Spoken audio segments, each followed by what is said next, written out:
You're listening to Hotepish with your host, Dwan B.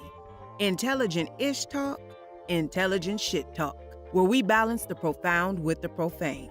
Political satire, celebrity and expert guests, information and entertainment, conversation and solutions. Leave your feelings at the door.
You're listening to Hotepish with your host, Dwan B. Intelligent ish talk, intelligent shit talk, where we balance the profound with the profane. Political satire, celebrity and expert guests, information and entertainment, conversation and solutions. Leave your feelings at the door. Leave your motherfucking feelings at the door. Leave them. Leave them. Leave them.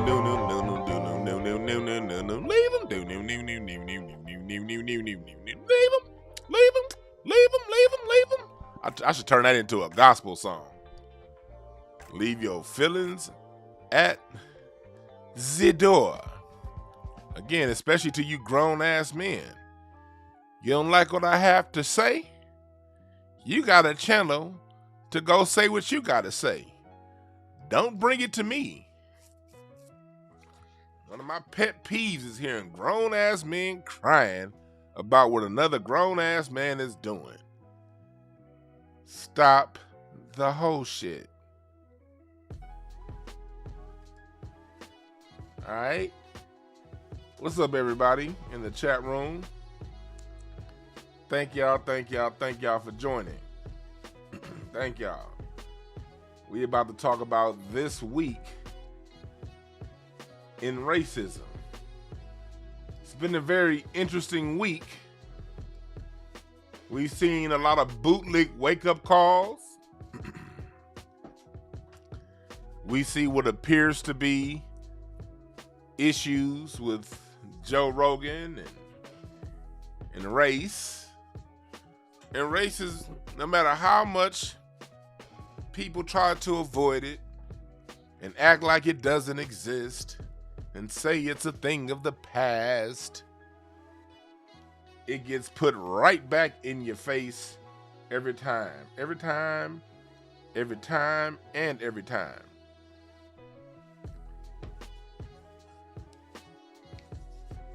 Good morning to everyone in the chat room.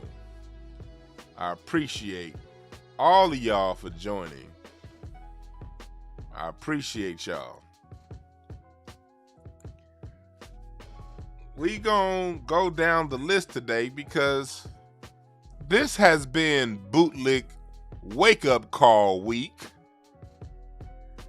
on the black side of the game.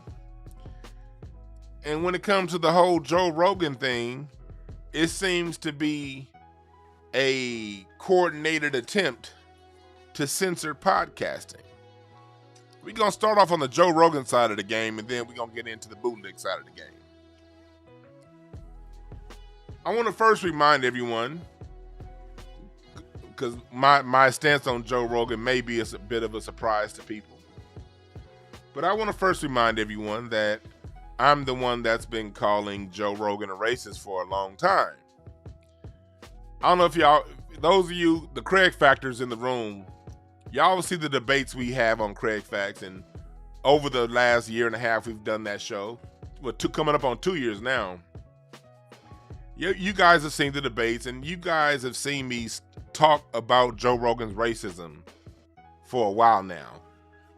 Particularly on the episode that we broke down the whole Joe Rogan podcast thing versus the Joe Budden podcast, when Joe Budden screwed off that deal with Spotify. We talked about that. And back then, I talked about Joe Rogan's racism, and people in the chat room, people that were on the show were saying, come on, Dwan, everything isn't about race. Do you really think Joe Rogan's racist? I said, yeah, and so does Spotify, because Spotify decided to scrub a lot of his old racist stuff off the internet, and Spotify, did a lot of unscrupulous things as far as not keeping it 100.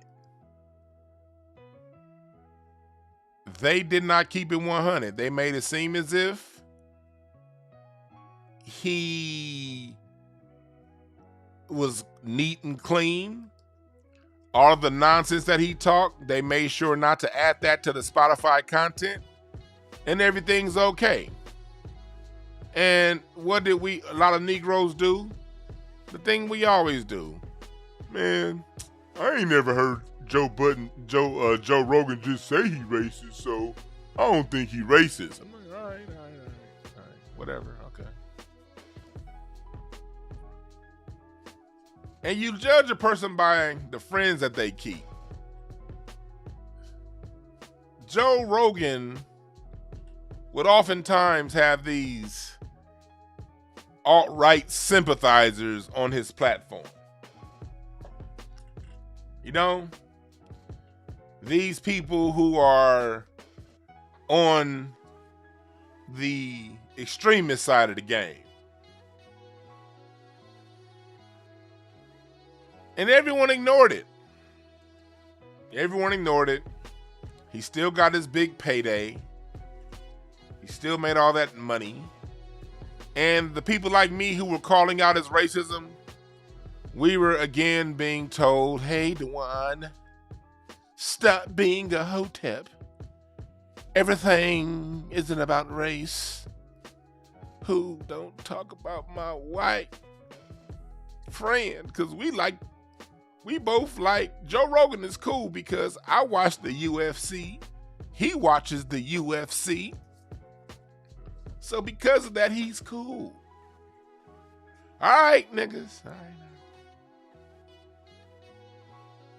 So, Joe Rogan this week has been under the last couple weeks has been under a concerted attack on his brand. All of those old videos that niggas like me were talking about.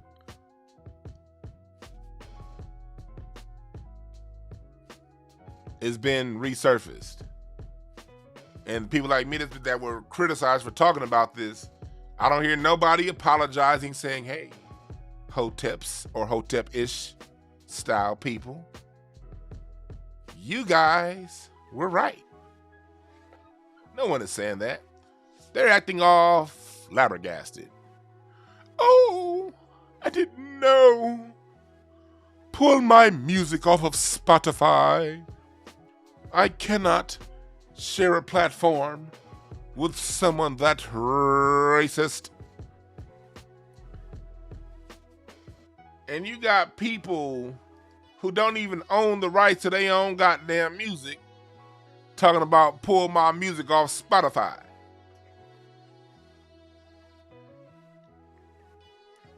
This is what I think is going on, and this is just my opinion. I don't have any proof.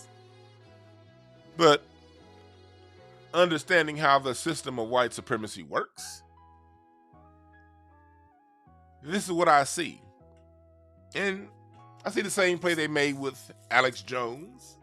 And if you go back and listen, I talked about this back in my Facebook days about how I saw this going on with Alex Jones. Same play. White supremacy, for those of you who play Madden football game, white supremacy runs the same. They got two plays they run.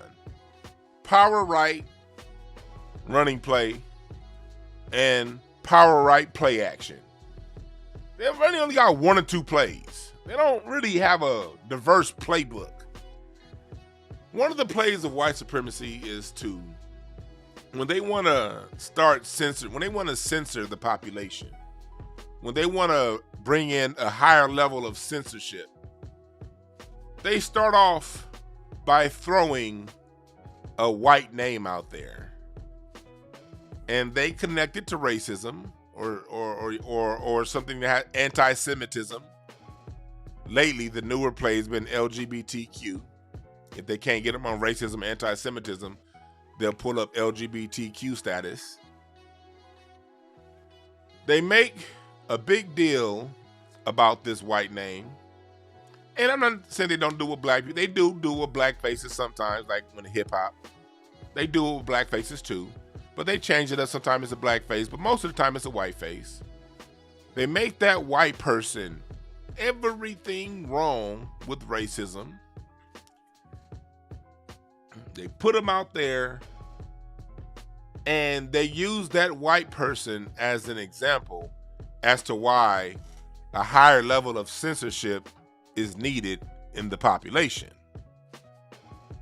And then once everyone goes, rah, rah, rah, rah, yeah, one, maybe 2 or 3 white people get censored, followed by a ton of niggas. A ton of niggas that didn't say anything about killing nobody, hurting nobody, harming nobody. They just said a bunch of things that white people don't like. Example. You guys remember back in the day, that white dude, what was his name, with the thick ass eyebrows? Y'all know I do the shit off the top of my head. What's that white boy name that called them girls at Rutgers basketball nappy headed hoes? What was that white boy name? And it was funny. I saw him right when that was going on. I was in Century City over somebody's house at the pool, and he was sitting poolside at this condo in Century City. What was that white? Don Imus. Yeah, thank you, Kenneth Berry, Joey Dangerously. Don Imus. We saw Don Imus become the person that was everything wrong with racism, and they made the old white man seem as if he was the prototype for what racism is, saying that, hey, racism needs to die. We're going to take Don Imus off the radio because the younger generation of white kids aren't like that. They grew up listening to hip hop. So if we just get rid of Don Imus, everything will change. And they got rid of Don Imus. Around that same time, the few politically grounded style shows. Remember BET had a run when Monique had her talk show. They had another show called Black Men Revealed. And they would have at least halfway. I'm not saying this stuff was all the way B1. It wasn't. But it was halfway something for us. Around the same time Don Imus got canceled, the little halfway conscious stuff we had on commercial TV was wiped off the board. All of it. Gone. That was in the late 2000s. So we get to the internet, and Alex Jones becomes the new face of all things wrong. And again, we knew Alex Jones was racist. Yeah, he would have Dick Gregory on. Yeah, he would have, what's his name on, Professor Griff, and he would have his black guests. Yeah, he would. Alex Jones becomes the worst thing that ever hit the internet, and YouTube needs to deplatform Alex Jones. We need to make a big old thing as to why Alex Jones can no longer exist. And I never liked the motherfucker, because Alex Jones to me always sounded like an 80s wrestler. You know one thing, Mean Gene? That motherfucker sounded like an unmacho macho man. But he would be useful because Alex Jones would, he would bring on certain guests that would give you an alternative point of view. But I still knew he was racist. It was very obvious. But then when they wanted to start censoring YouTube heavily, they made Alex Jones a problem of YouTube, and look at YouTube now. They done since deplatformed Minister Farrakhan, people like Rizza Islam. You can't even go back and find a lot of those old Bobby Hemmett videos, a lot of those old Dr. Ben videos that you used to be able to find on the internet. You can't find none of that shit no more. Delbert Blair. And when you do see it pop up, you better watch that video or download it, because it's not going to be there in a few more weeks. You look at YouTube now. You can't find none of that interesting knowledge and information we used to be able to find in YouTube of 2014, YouTube of 2015. They made Alex Jones the face of everything wrong. Now Alex Jones is over on his own platform making more money than he's ever made because his subscribers are paying subscription costs to hear him.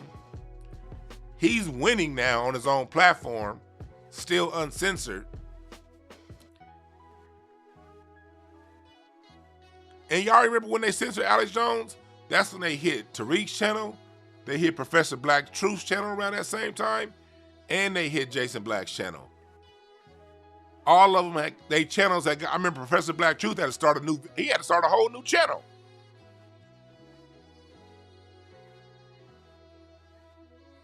So that's what they do.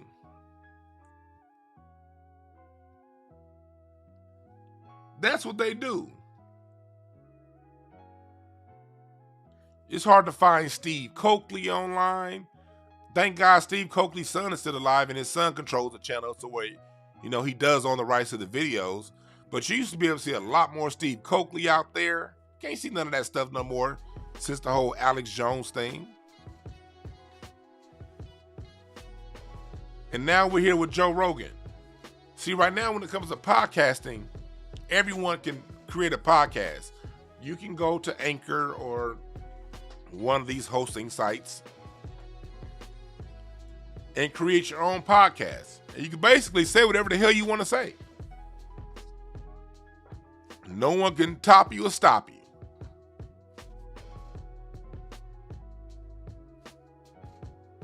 But they want to change that because America is a very heavily censored country. They don't like the freedom, the fact that people have a choice to choose what they want to listen to. So what do? They sacrifice an old white man for racism that they've known has been racist his whole goddamn life.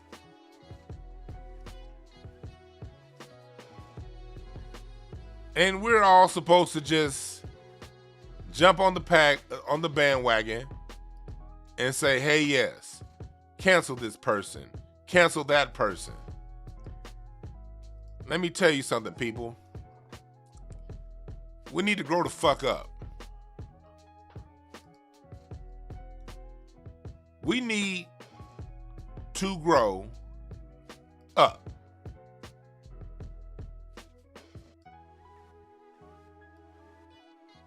People can say whatever they want to say. You don't have to give it energy. I'm looking at this. I know this is why I feel it's a concerted effort. Because you're hearing names pop up out of nowhere.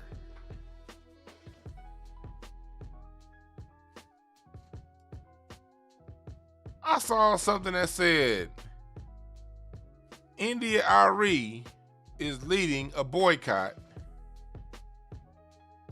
And my first thought was, and I like India Ari's music. I didn't know that, she had some dope stuff, especially back in the day. But y'all never paid attention to any of the dope music that she did put out, talking positivity and love for one another. But we listened to her. Where did she come up out of nowhere? Huh? I ain't heard the name India Ari in 10 years.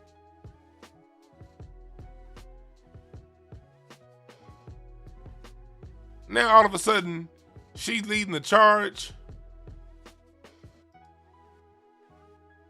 What the fuck? This is weird.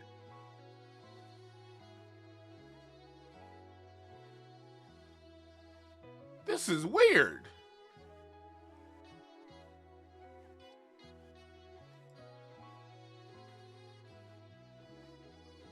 I like India Ari, but why is she getting the spotlight? And why is last I heard of Crosby, Stills, and Nash, these are three people who said they'll never perform again with one another because they can't get along. Now all of a sudden, their name is coming up talking about pull my music. See, white people are fake as hell. If white people really cared about racism, they'd expose the racists that they have these private conversations with behind closed doors. These motherfuckers over here, Crosby, Stills, and Nash, who the fuck are these motherfuckers? Why is their opinion relevant? Well, okay, everyone put on their... What it sounds to me like is this. It sounds to me, and I don't know again, I don't know. This is just my conjecture from my point of view, all right? I don't know. But what I feel is going on is the people who run things in this industry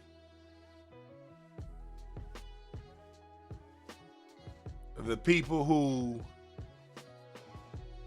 know what's going on, they want to censor. They want to censor platforms like Spotify, Apple podcasting. They want to bring in censorship to these platforms to where if you say certain things they don't agree with, they can kick your ass off. That's what they want to do. That's what it looks like from my point of view. That's what it looks like.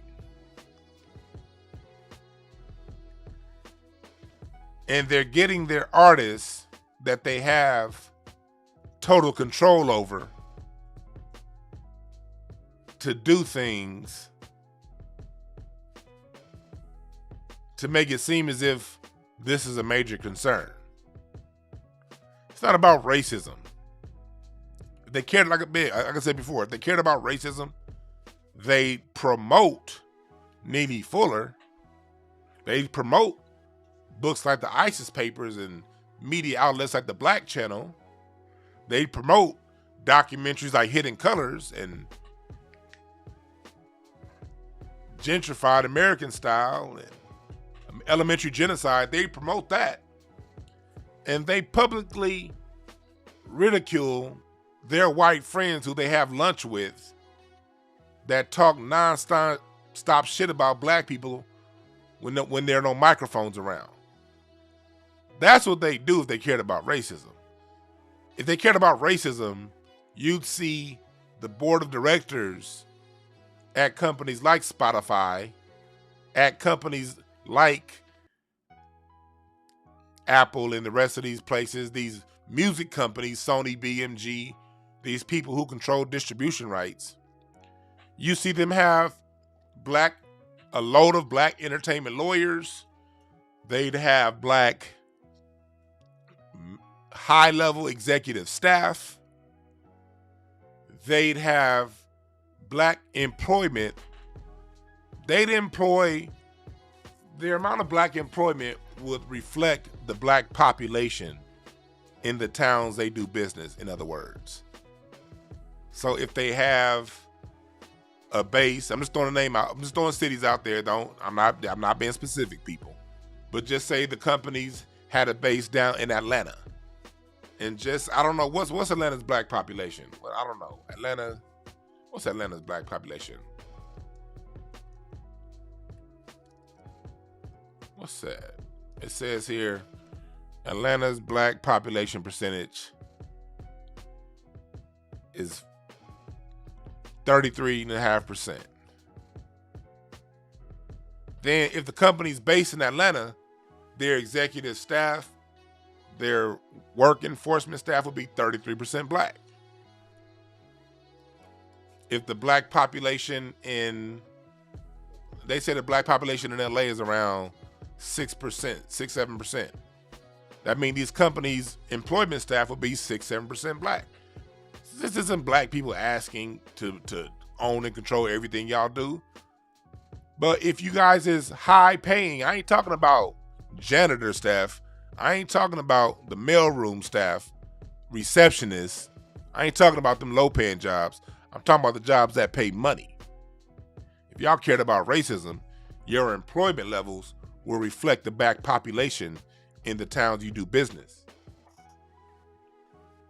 Let's get off that I'm not racist because I'm going to publicly chastise this white man over here, so therefore I'm not racist. Fuck that. You fake as hell.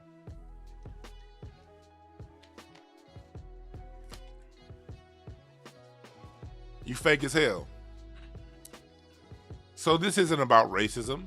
This is about control of media and censorship. And I am in by no way, shape, or form defending Joe Rogan. I don't like that peanut head bastard. Never have. I'm on record. You can pull me up. That episode we did talking about Joe Rogan on Craig Facts, I think that episode did like 70 or 80,000 views. At least 60,000 views. 60,000 people that heard me on record a year before all this shit came out, talking about my stance on Joe Rogan. I ain't wavering. I don't fuck with Joe Rogan at all. But this whole thing isn't about Joe Rogan. Joe Rogan is being used as a proxy for censorship.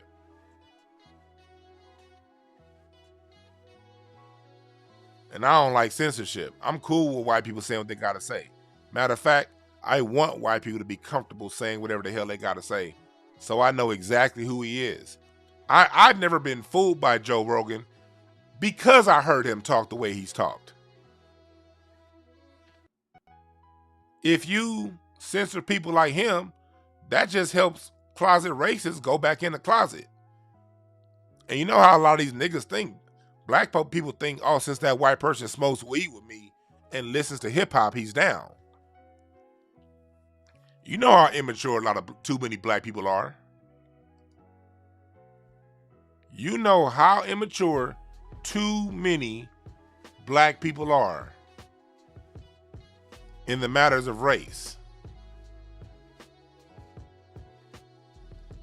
So I don't want people like him feeling like they have to go behind closed doors. No, stay out in public.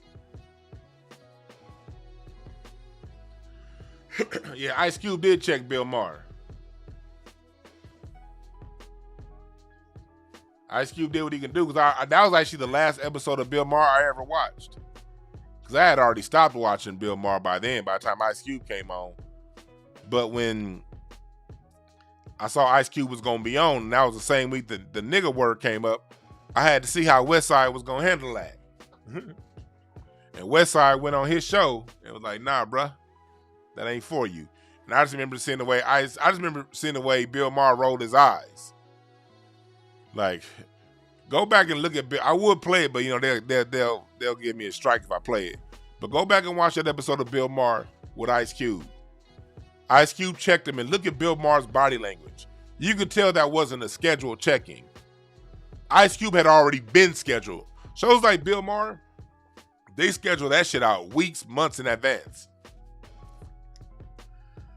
It just so happened the gods made the whole Bill Maher thing happen the week Ice Cube was supposed to already come on.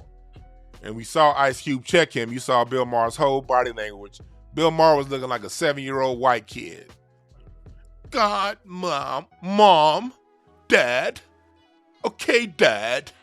I've had enough, dad. That's how he was looking.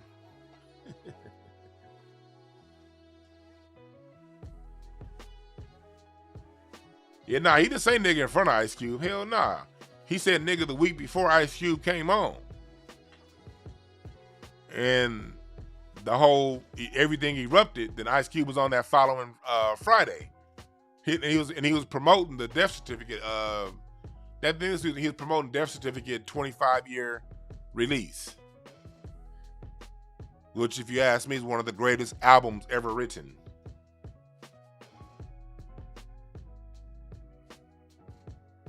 One of the greatest albums ever written.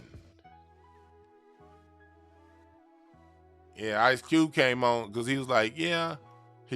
Bill Maher tried to run through that whole part, and Ice Cube said, nah, that ain't what it's supposed to be. Now, if you one of the people looking for Ice Cube to come on there and drop 16 bars of why Bill Maher's a racist and say this and say that. You don't understand how Hollywood works. Bill Maher has a TV show that's a production. Had Ice Cube gone into a long rant about what Bill Maher did, they would have cut his mic and the segment would have ended early. Ice Cube is very media savvy. He knows how to get it in and get right back out. See, people who don't understand how like the entertainment industry work, they be thinking you could just go on somebody else's platform and get your Khalid Muhammad on. No, you can't. The last time you could do that was Donahue. Back in the early 90s, you could do that on Donahue. He would let you do that on his talk show. But other than the Phil Donahue show of the late 80s and the early 90s, you can't go onto a production and just go off because they'll cut your shit. You know how I know? I've been through it. I've been on low-level productions. Hell, when I was on Fox Soul, man, shit. Y'all know that second time I came on, they was ready for my ass? They told me the subjects was going to be, because the first time I went on, they weren't ready for me. So they cut that episode early. My first time on Fox Soul, the show I was on was supposed to be an hour-long show. If you go back and look at that, every time that show, Mike and Donnie, the show that I was on, is a 55-minute long show. The episode I was on was 36 minutes. Go back and watch. And Fox Soul ain't even no real shit. I mean, when I say real shit, that's not even, that's an app that Fox had. But they shortened that episode that I was on when they were talking about racism. When I cleaned them bastards' clocks out, they shortened that episode. That was a 36-minute long episode. Go look up Mike and Donnie on the Fox Soul app. Those shows were an hour long. When I got through cooking their ass, that show got cut by 15 minutes. So the second time I was on Fox Soul, they sabotaged the game. They gave me one set of questions, but when I got there, they didn't ask none of the questions that I prepared for. I guess they thought I was stupid, like I can't move on the fly. They spelled my name wrong, and then when I would wrestle a topic and get a control of the chart and make a left turn with the narrative, a good host like Mike Hill knew how to cut me off, because at the end of the day, it's his show. If I don't stop talking when he jumps in, they're just going to edit that whole part out and you'll never have seen it anyway.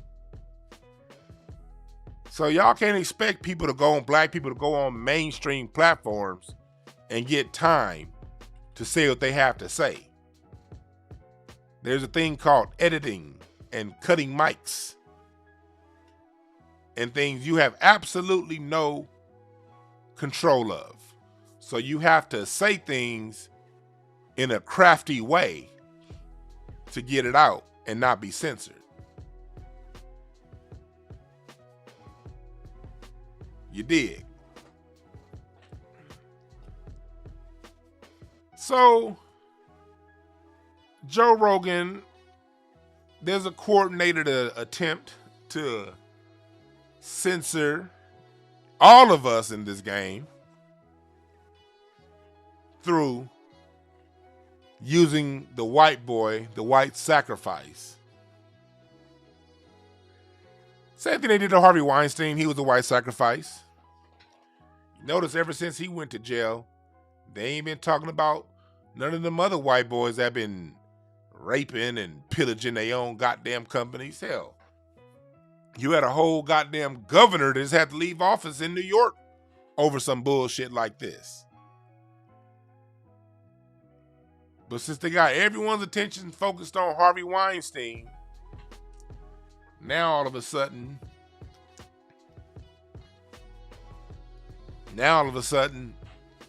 this is no longer a systemic issue.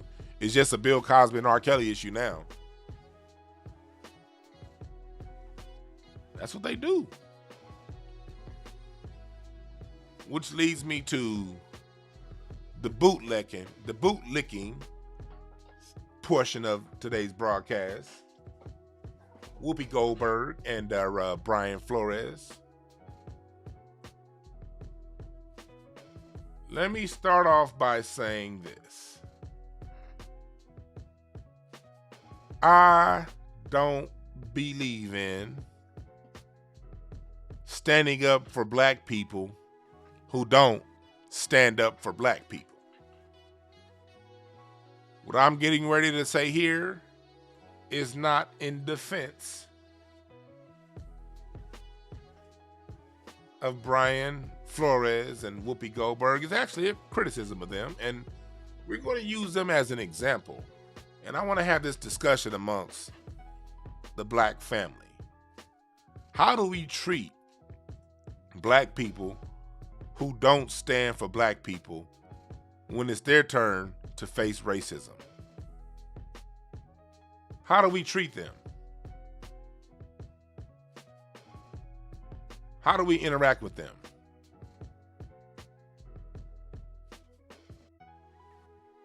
How? Here's what I propose. My point, how I see it is, when there are these, every few years in this country, there are these watershed moments when it comes time to stand up. When it comes time to stand 10 toes down for what's right on the black side. Brian Flores, coach of the Miami Dolphins, was, for those who you don't know, and I don't watch football anymore. I don't give a fuck about football. I'm just using this as an example. I don't give two shits of one half of a fuck about football. But Brian Flores is a coach that apparently filed a lawsuit saying he can prove systemic racism and claims about the interview system being a sham when it comes to black people. So he's suing for racism. My first point when it comes to this is Colin Kaepernick.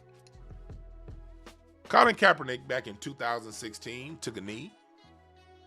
Which, I wasn't a big fan of taking no knees. Nigga, stand up, nigga. But anyway, he took a knee in protest of police brutality, in protest of what's going on with systemic racism. And these football fans kept watching.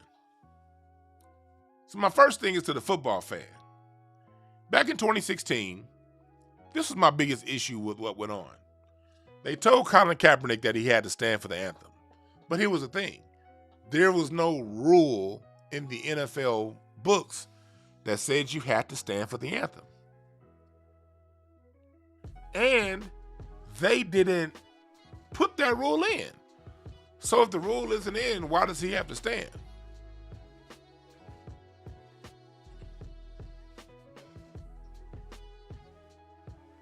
We got the world's attention through Colin Kaepernick.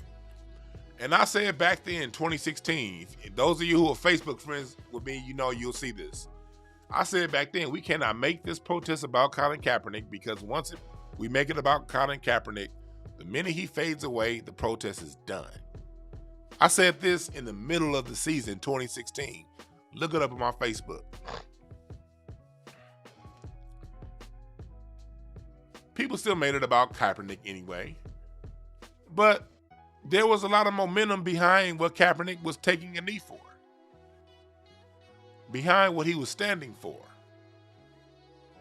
And a lot of black men especially continue to say, you know what? I'm going to watch football. Okay, that's fine. The NFL told you that they're not even going to change their own rules. You better do as they say. And you better not think for yourself, nigga. And you know what a lot of you niggas said? Fine. And okay, I respect it. Everybody got to make their own decisions.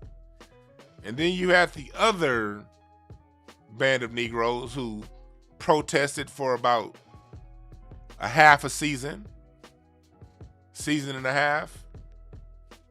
Now they back to watching football. So the NFL's racism shows its ugly face again. Now you got the fans crying foul and crying racism.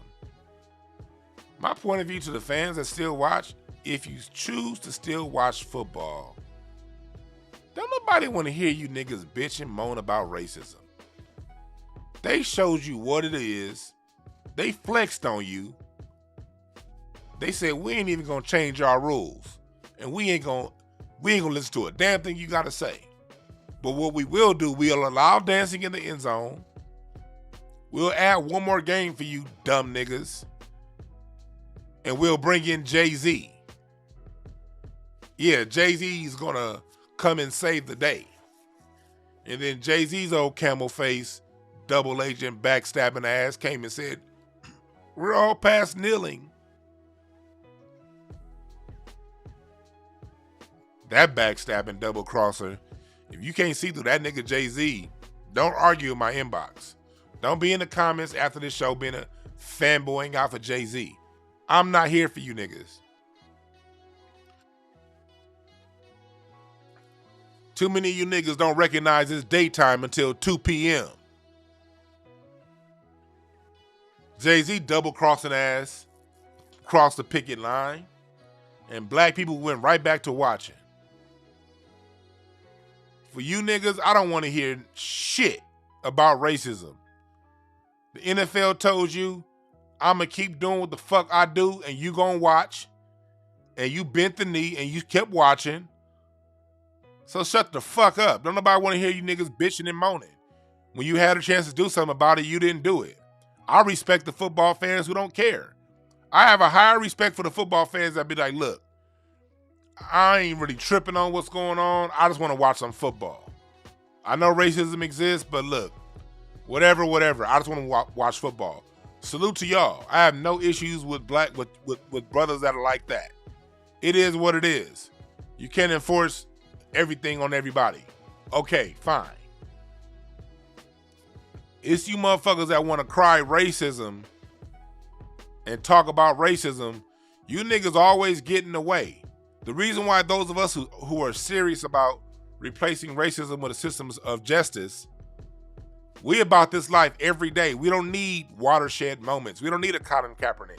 We don't need a police officer to beat a black person. We don't need some blue check Twitter person to get into an issue for us to deal with racism. We deal with this shit all the time. The problem is we got niggas like y'all that when we dealing with it, y'all want to talk about it ain't about race. It ain't about race. It ain't about race. Then when it hits you, you want to bitch and moan. You niggas are the worst.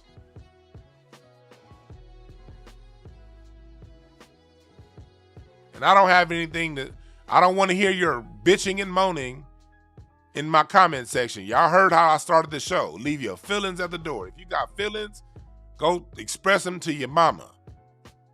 Not to me. Get a therapist. Get a best friend, get a dog, drink some tea, watch Lifetime, and express your feelings. Just not to me, nigga.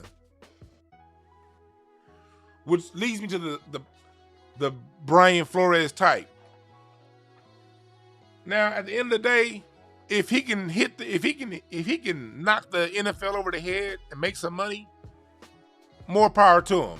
I'm never going to stand in the black man's way of getting money off the white supremacists, if he can.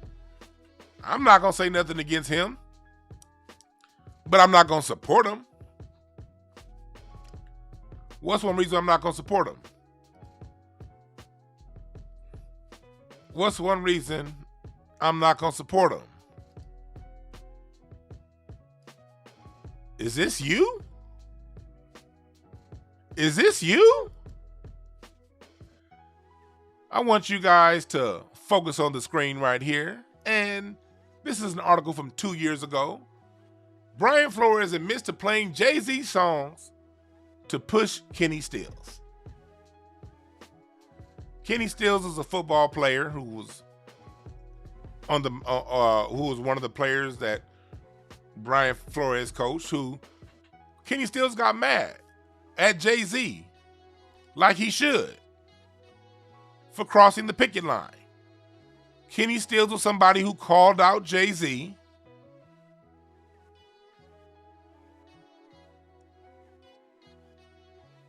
For doing what he did. So Brian Flores, instead of allowing Kenny Stills to speak up and be the man that he is, he started playing Jay-Z music to piss Kenny Stills off further. So not only did Flores not stand with Cap, again, it wasn't about Cap. It was about the issue Cap was standing for. Instead of Brian Flores and others like him standing up and bringing attention to the issues that Kaepernick raised, Brian Flores trolled the black man who was standing up to what was going on.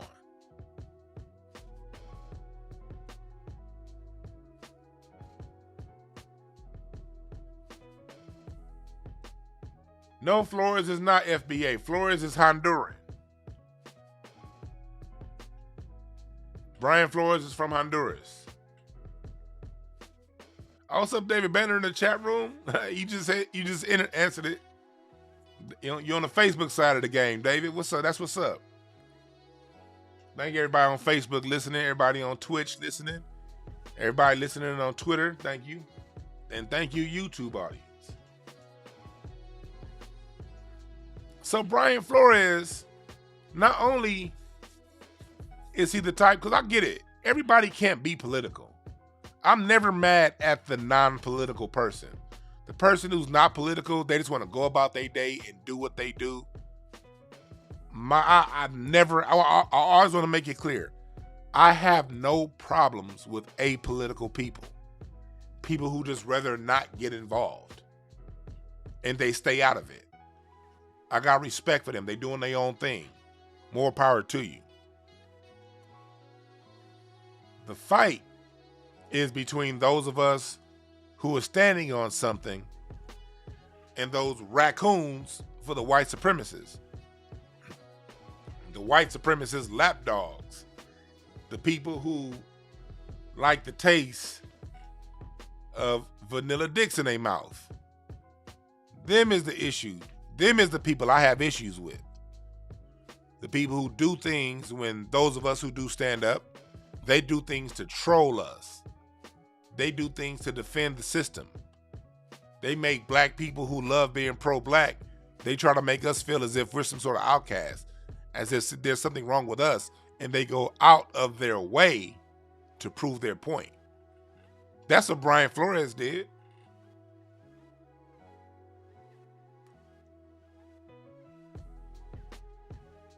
That's what he did. So now, when the racism hits him, and he can't get a job, all of a sudden, the rest of us are supposed to join in and be part of the fight. No, nigga, that's your fight. This is similar to what we talked about on the show about a month ago when I talked about Terrence Crawford. Go and look up the interview I did with Barbershop Conversations on this show, on the same channel, about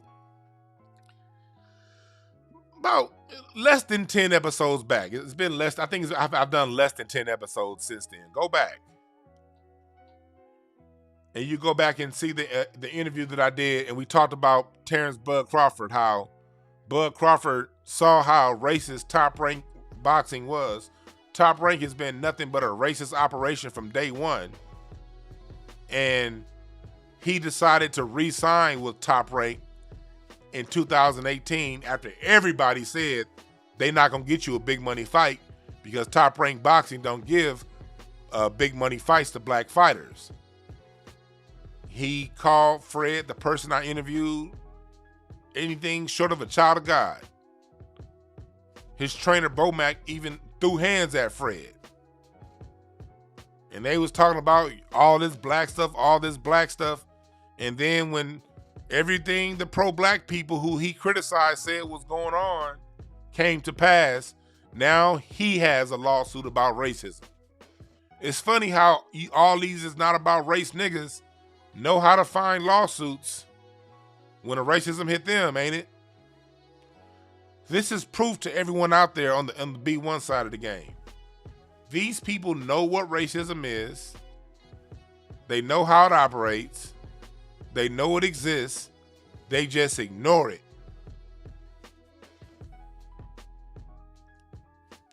What did Dr. Francis Cress Welsing say? White people know what racism is, black people do too. But white folks play ignorant to racism, and black people play along right with them. There is no naivety excuse when it comes to black people. We are not naive. No, we're not. We know exactly what racism is by the time we turn 18. We know exactly what it is. We should, if our parents did a better job teaching it to us, we should know what it is sooner.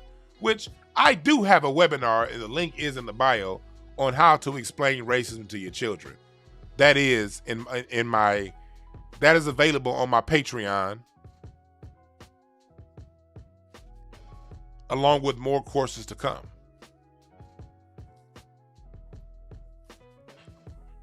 Communicating racism to your children. Quick commercial break for me. But back to what we're talking about. We know what it is. Your coons know exactly what racism is.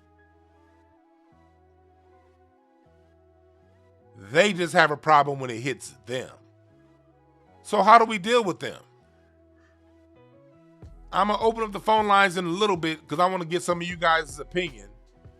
But I got one more person that we need to talk about. And then we're going to bring this point home, and then I'm going to hear what you guys have to say. That leads me to your girl, Whoopi Goldberg. Whoopi Goldberg has gotten her Negro wake-up call.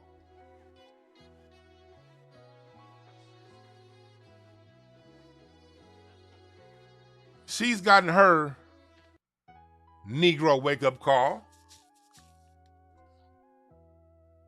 by basically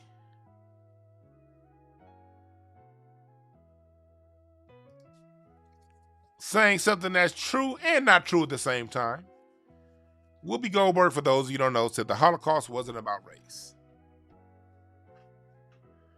She basically said it was white on white crime. She didn't use those words, but she was calling it white on white crime, which basically is what it was. But in the context of white America, it was still about race, because the Anglo-Saxon white person sees himself as different than the small hat white person.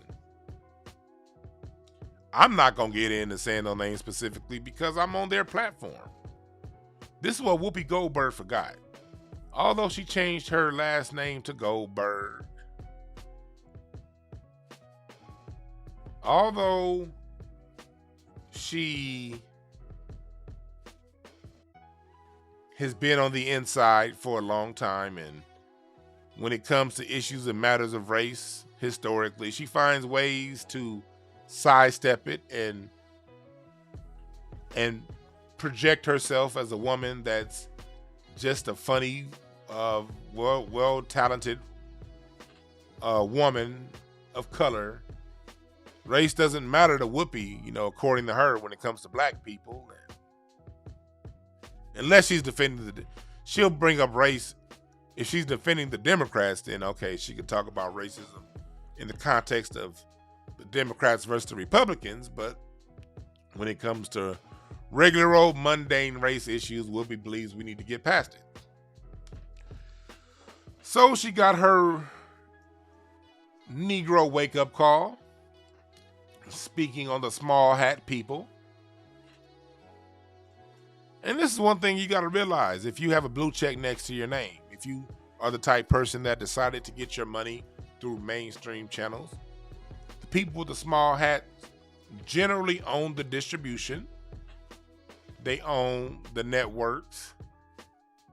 They own the majority of the process to get you played on their networks. So as a non-small hat of white origin, I would never even talk about them, positive or negative, good or bad. Their name should never come up in your mouth because they control the means of propaganda. And if what you're saying isn't in alignment with what the propaganda they feel like putting out there, then you're going to be canceled and muted, even if that means on the fly. I want to bring you guys' attention to something. Do you guys know that the Anti-Defamation League changed the definition of racism after Whoopi Goldberg said what she said? Do you know why the ADL changed the definition of racism after she said what she said?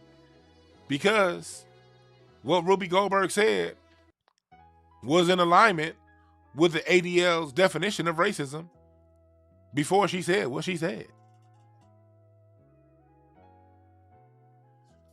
I want to bring you to this particular part of the article, and this is from the Jerusalem Post. This is coming from them, not from a Black First site. This is coming from people on the same team that is against what Whoopi Goldberg said.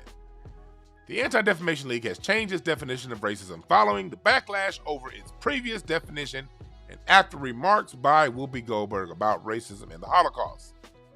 It says here, quote, "Racism occurs when individuals or institutions show more favorable evaluation or treatment of an individual or group based on race or ethnicity."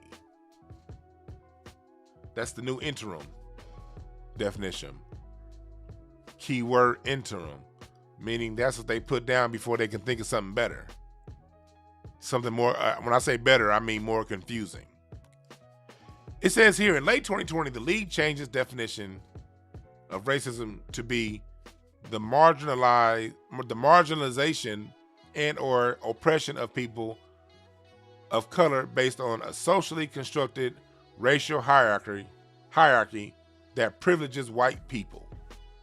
That's what their old definition said. It also added that systemic racism is a combination of systems, institutions, and factors that advantage white people and for people of color cause widespread harm and disadvantages in access and opportunity. Wait, before I go any further, let me give you just a quick little segue. This is what you guys need to do when you come across articles like this. Run a print screen and save it as a PDF, because these type articles later on end up getting scrubbed off the internet. I'm going to save this in Hotepish files. Boom.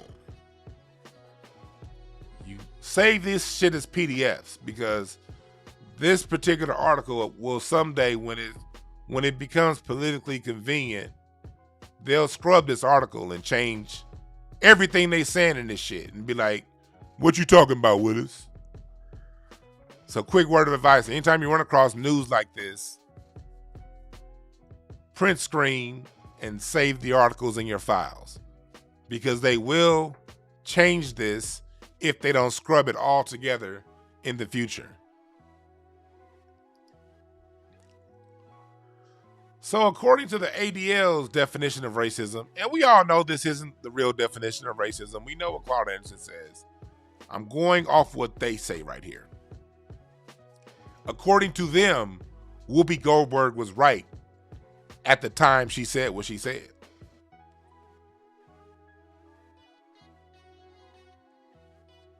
But like how white supremacy works, they change the rules as they go. We literally see them admitting to this. Neely Ford tells us this all the time. The white supremacists I have at breakfast, he'll say racism is this thing, and then the way Neely Fuller so eloquently put it, in the afternoon is something else, because I've changed my mind. And I may change my mind again tomorrow. And you gonna like it. I love those Neely Fuller cartoons when old boy be flipping what Neely Fuller says and puts it in them cartoons. Neely Fuller is so cold with it. And he's so matter of fact about it and so blunt about it. It's so funny. And it's crazy. I was at SOY Books this week buying his word guide. I have the book, but I wanted the word guide. But I like getting the stuff from black-owned bookstores. And he was telling me how Neely Fuller used to come into SOY Books up until about 15 years ago when he stopped traveling. And they would bring him down about once a year to lecture. And he always talked about how Neely Fuller was always one of the easiest people to work with. Direct, matter of fact, made it plain. And he had nothing but good things to say about Neely Fuller. So, shouts out to Neely Fuller, the Grand Master Teacher. It was just good to hear a person, because Neely Fuller's a recluse. So to hear someone tell a personal story about Neely Fuller, that was just awesome. But back to what I was saying.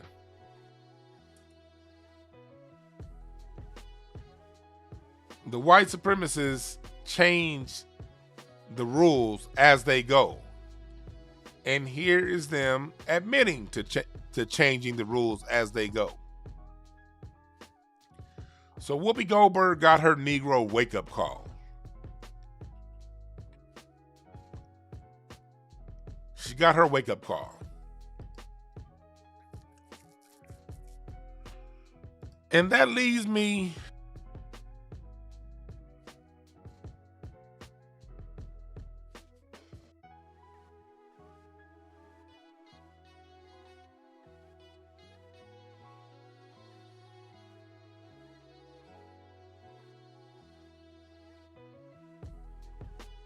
oh shit, I was on mute. My bad. I was on mute.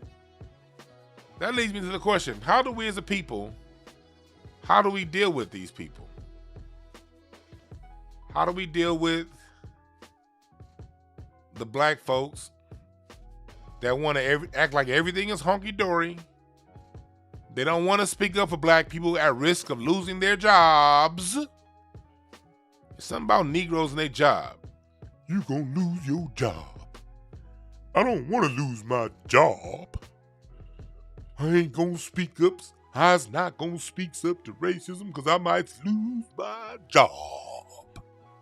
These old job ass niggas. I'm gonna call them the job jivers. Job ass niggas. I don't want to lose my job. Then you got the Stephen A. Smiths.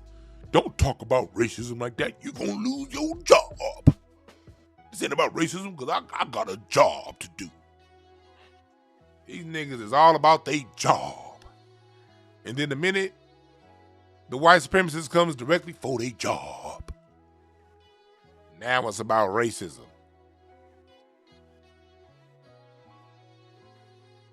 They ignore these Joe Rogan types who've been racist from day one.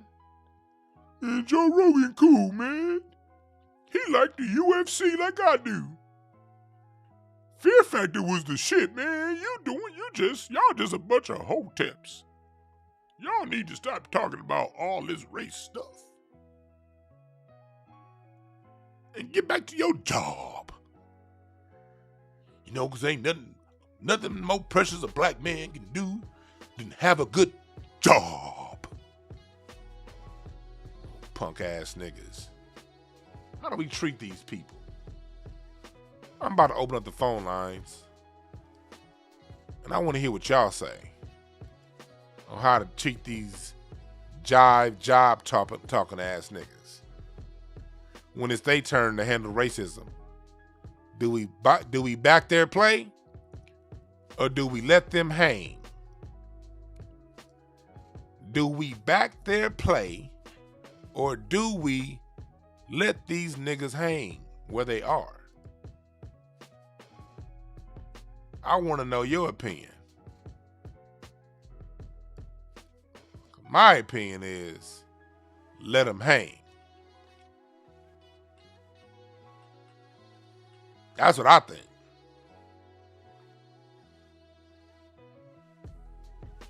Let's see what you think.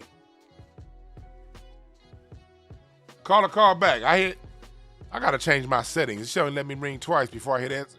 Call back. I didn't hit answer in time. I had too many screens up. And your call was behind like 15 screens. My bad. Call back up, caller, my bad. But I want to know, what do we do? What's up, caller? What's your name? Where you calling from? What up, Dwan? This is Nino Black calling from Atlanta. What's up, Nino Black? How do we deal with these old job niggas?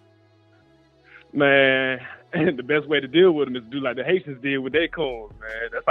That's the best way, but I digress. But I was calling because about this whole Joe Rogan situation, man.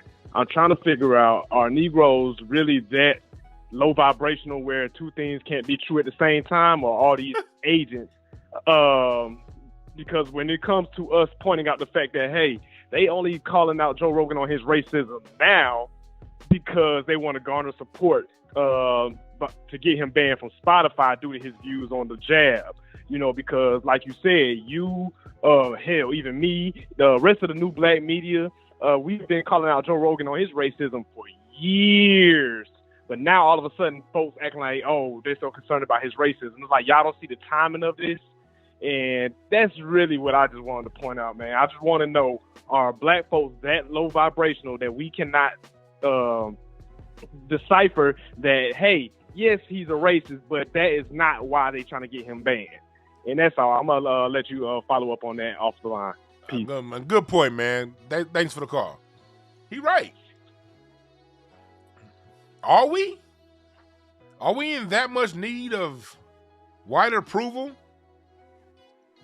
that we ignore the shit until basically white folks put it back in our face? It seems as if a white person can't be racist to a lot of Negroes unless a white person calls them racist. If it's not a white organization calling out the racism, it's a lot of Negroes that don't want to talk about race. The fuck is that? See, when it comes to stuff like this, I'm reading a book right now that's detailing Mississippi and the armed resistance in Mississippi throughout the 1950s and through the early 70s. And you know, one thing that I'm starting to see a pattern develop, going back to when they talk about these different boycotts that would happen in not just Mississippi, Vicksburg and all these small towns. Whenever they had boycotts, they would have enforcement mechanisms for those boycotts. See, we get told that in history class that every black person just decided to boycott and everything was all good. I'm gonna finish my point, Carter, then I'm gonna get right to you. When we get told that these boycotts were just something that black folks had just, one day up decided to do it and it was successful. When you look at the history of boycotts always had an enforcement mechanism behind it. And when you deal with a lot of the boycotts that happened in the 50s and the 60s, there was always organizations like the Deacons for Defense and other organizations that didn't have names that enforced these policies, to where if someone went shopping at a store that was being boycotted, they had people they would basically have to see somebody's hands. Oh, you went to that shop? All right, we got to see these hands. That's what would happen. People would literally get their ass beat for breaking boycotts in Mississippi throughout the 50s and the 60s. And then they would have these council meetings once a week on the boycotts. And anyone who got caught visiting and paying money at a store that was being boycotted, they had to answer. In the more kind towns, they would have to come down and answer to the town as to why they broke that boycott. And if the answer made sense, they may get let off easily. If it didn't make sense, they'd have to see somebody's hands. And that's how we enforced boycotts in the 60s. It's in the books. It's in a book right now I'm reading called We Will Shoot Back. Buy that book. Caller, what's your name? Where you calling from? Appreciate for VA. I'm sorry, say that again? Appreciate for VA. VA, what's on your mind, brother? Man, I was just noticing the Flores situation is like, dude got a Spanish last name, and he always been with the system. All of a sudden, it's like they trying to prop him up to deitize him, you know what I mean, send black folks in the wrong direction. Although what he's speaking up about does hold credence, you know what I mean? Yeah. So what you think about that? And I'm gonna take, because your phone's choppy, so I'm gonna answer your question off the air, man. Thanks for that question. What he's boycotting does hold credence. Yes, it does. The NFL is very racist. The NFL has racist hiring practices. We know this. There's one in the black NFL coach. And you notice the only black person that still got a job is the only Mike Tomlin up in Pittsburgh. He's also the only one that's never had a losing season. A black man literally got to be perfect to keep a job. But the NFL's always been this way. And we had a chance in 2016 to stand on something. We're not dealing with a new generation here. The people that we're dealing with is the same generation that was around in the coaching ranks when the Colin Kaepernick thing happened. Kaepernick wasn't 20 years ago. It wasn't 15 years ago when the time of the protest was a different generation of people, different generation of talent, different things going on. So this is a new fight. No. That protest happened with the current crop of coaches and players. You had a chance. You had the world on your side. You took the devil's bargain. And I'm the type person, I don't get mad at white people for being white. I question the niggas that play along with them. You took the devil's bargain. You got to handle that. Does his case have merit? Yes, it does. He may get a settlement out of this. Again, I'm never against white supremacy paying money for being white supremacists. So if he wins this lawsuit, I'll be happy for him. But understand that this is Brian Flores' fight against the NFL. This isn't a black fight. This is his fight. If it were about black people, he would not have had to wait until it happened to him. Same thing I was saying about Terrence Crawford. If this were about black people, he would not have waited until it happened to him. These are people who know racism exists, who see it happen every day. They can't be bothered to deal with it. But when it happens to them, they're ready to crawl foul. Well, okay, that's fine. Then more power to him to win his lawsuit. He just cannot get my energy. We as black people, we don't understand how important our energy is. How big our energy is. We're batteries to these people. Our energy changes the world. When we dedicate our energy to something, things happen. The problem is, we generally dedicate our energy to a whole bunch of nonsense. And we dedicate our energy into misdirection. And those who are misdirecting us capitalize off that energy we generate. Black Lives Matter is an example. They see we're dealing with Trayvon Martin, Eric Gardner, Sandra Bland, Rekia Boyd. And the list goes on and on. So what do the white supremacists do? They create a Black Lives Matter because we had such a groundswell of energy. They create an organization, and before the Black Lives Matter, when you go back to the 20s and 30s, it was the NAACP. This nigga Marcus Garvey's too big. There's a ground, and Noble Drew Ali, they out here doing their thing. These Pullman porters got money. These black people in Harlem, Louis Armstrong is creating jazz down there in New Orleans, and the black folks in Harlem are creating a renaissance, cultural revolution. Let's get this NAACP out here.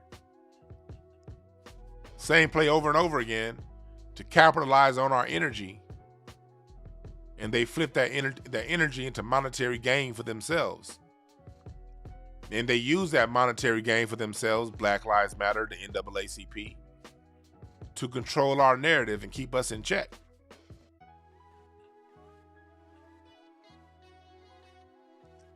The world cares about what we care about. Black people loved baseball back in the 80s, and black baseball was a sport of the United States and the sport of the world in the 80s, back when we cared about it. But when black people say, you know what, I've had enough of baseball, they don't really fuck with us like that, we're going to get hardcore behind basketball and football. Well, baseball went from being America's number one sport to basketball and football being the number one in sport. Black people through NWA said, you know what? We're not going to wear regular clothes. We're going to wear Raider caps and and we're going to wear sports apparel. Football merchandising went from a $2 million a year industry to hundreds of billions of dollars a year in industry within 10 years, all because black people decided to put our energy into dressing like athletes. We create so much with our energy. We just have, as a people, we have forgotten how to capitalize off the energy that we create. And the people who control our programming, they have mastered capitalizing off the energy that we generate. So they know when it's time to censor other white people, because like I said before, white people don't get along with themselves, with each other. They hate each other. They have a hierarchy within white society. Them Italians is on one of the bottom rungs of white society. Same thing with the Spanish, because those Italians and Spanish got all that Moorish blood in them.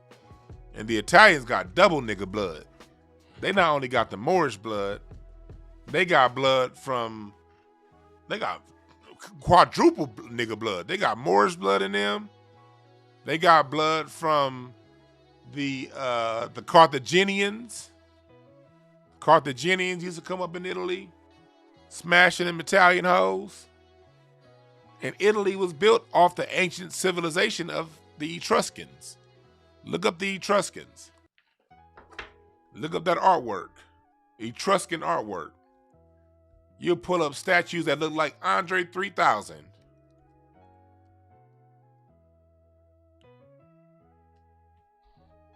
Them was niggas. So it's niggas all throughout Italy. And the white folks know it. They have their internal fights, but they just come together against us. They just come together against us.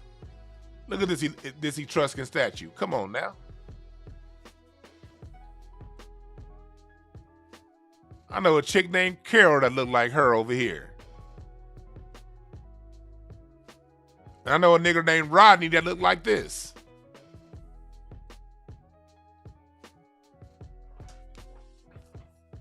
So white folks have their fights. And when they go to putting one of their other white people in check, it's kind of hard for white people to do much of anything without us being involved. That's why we still here. Because when we ain't around, their fights get a little too bloody. That's when you get World War I and World War II and the 200 years of war that they had in Europe. And that's what happened when it's just them. We kind of moderate their fights. So what do? You get one white person to point the finger at another white person and call that white person racist that they've known has been racist that whole time. And they use that to drum up our collective energy. And then as we drum up our collective energy, they get public opinion on their side to make changes, permanent changes to things had the public not been so emotionally enraveled in, may not have accepted. See, when people are caught up in emotions, when they're caught up in fear, fight or flight responses, they make irrational decisions that can cost them a lifetime based off of current emotional states. So they use us to drum up emotions. And it's a move that I call political alchemy. These white supremacists are great alchemists. They learned alchemy from us. They learned alchemy from us. The Moors taught them alchemy. They've since taken that knowledge, and it's there. We can learn it too now. It's hidden, but it's not so hidden you can't find it. You can find it. Hell, I use alchemy on my political show all the time. I use alchemy all the time on this show. I take negative stories that are meant to make us feel bad, and I teach lessons that we can learn from and draw strength off of based off the negative energy that they put out. Alchemy is inside all of us. It's inside all of your DNA. But if you don't understand what it is, it can and will be used against you. And not only in a court of law. Nigga, in the court of real life. The alchemy will be used against you. You're putting your energy out there for one thing, and it's being transferred and used for something else.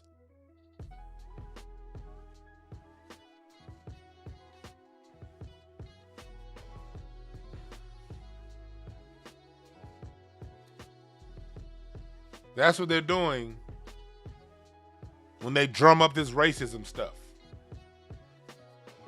Getting black emotion behind an agenda and energy that the rest of the world gravitates towards.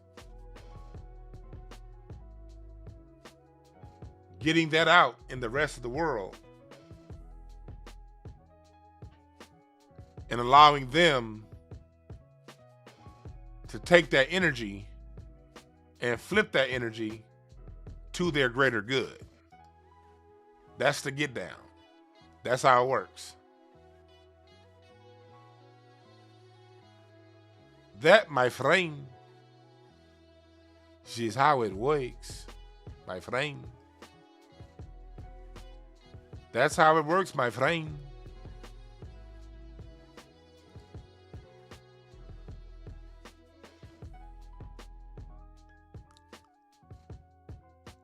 I've been working on this music tree. I want y'all to get ready, download the Mixcloud. I got a lot of shit coming for y'all. Get on the Patreon. We're going real deep into a lot of this stuff. And I will be on the Patreon side of the game. I can play clips and do things that I cannot do here on YouTube. But look what I got coming for y'all. Look what I got coming for y'all. Look at what I got coming for y'all.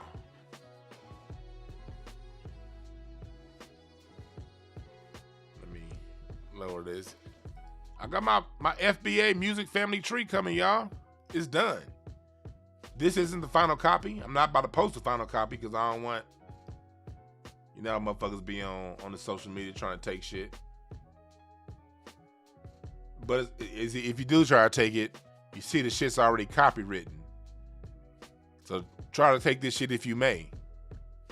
This shit is copywritten already by my LLC, and I will come after your ass.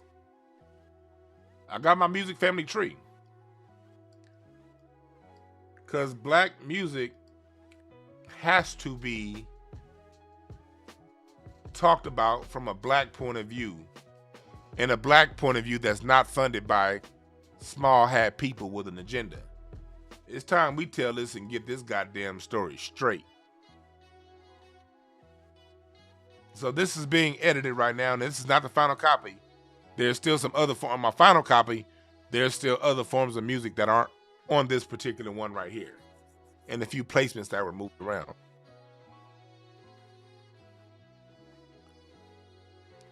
I'm gonna take this last call, and then I'm gonna get back to the street. What's up, caller? What's the name? Where you calling from? What's up, Dwan? This is Kyle. I'm calling from Atlanta. What's up, Kyle from Atlanta? What's on your mind? Yeah, it's not a really like. This is a question, and you were talking about the white hierarchy, how the Italians are lower on the lower class of the white people, and as black people, we don't really know that, but Jews was trash when they came to America. When they was doing the migration, they had to sit in the back with the black people. They had to make a choice. Oh, we're not gonna consider ourselves black. We're gonna be like more. We're gonna be white. But in Europe, it's not like that. And then I don't understand why it's so much hatred, like towards our people. You know what I'm saying? When we helped them through numerous years. You know what I'm saying? We helped them numerous of years getting white people off their ass. You know what I'm saying? Let me tell you why. Because they hate themselves. And if you hate yourself, if you have a low opinion of yourself, or actually no opinion of yourself, that's all you can show and give. The definition of whiteness is not based on anything affirmative. The definition of whiteness is basically built on not being black.